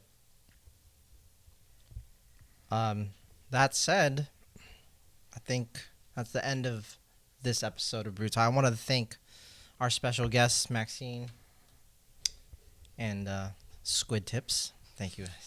You're gonna scare me, man. No, I love you. And all my friends for coming. Obviously, Storm's not here, but to end every Brew Talk, fuck you, Storm.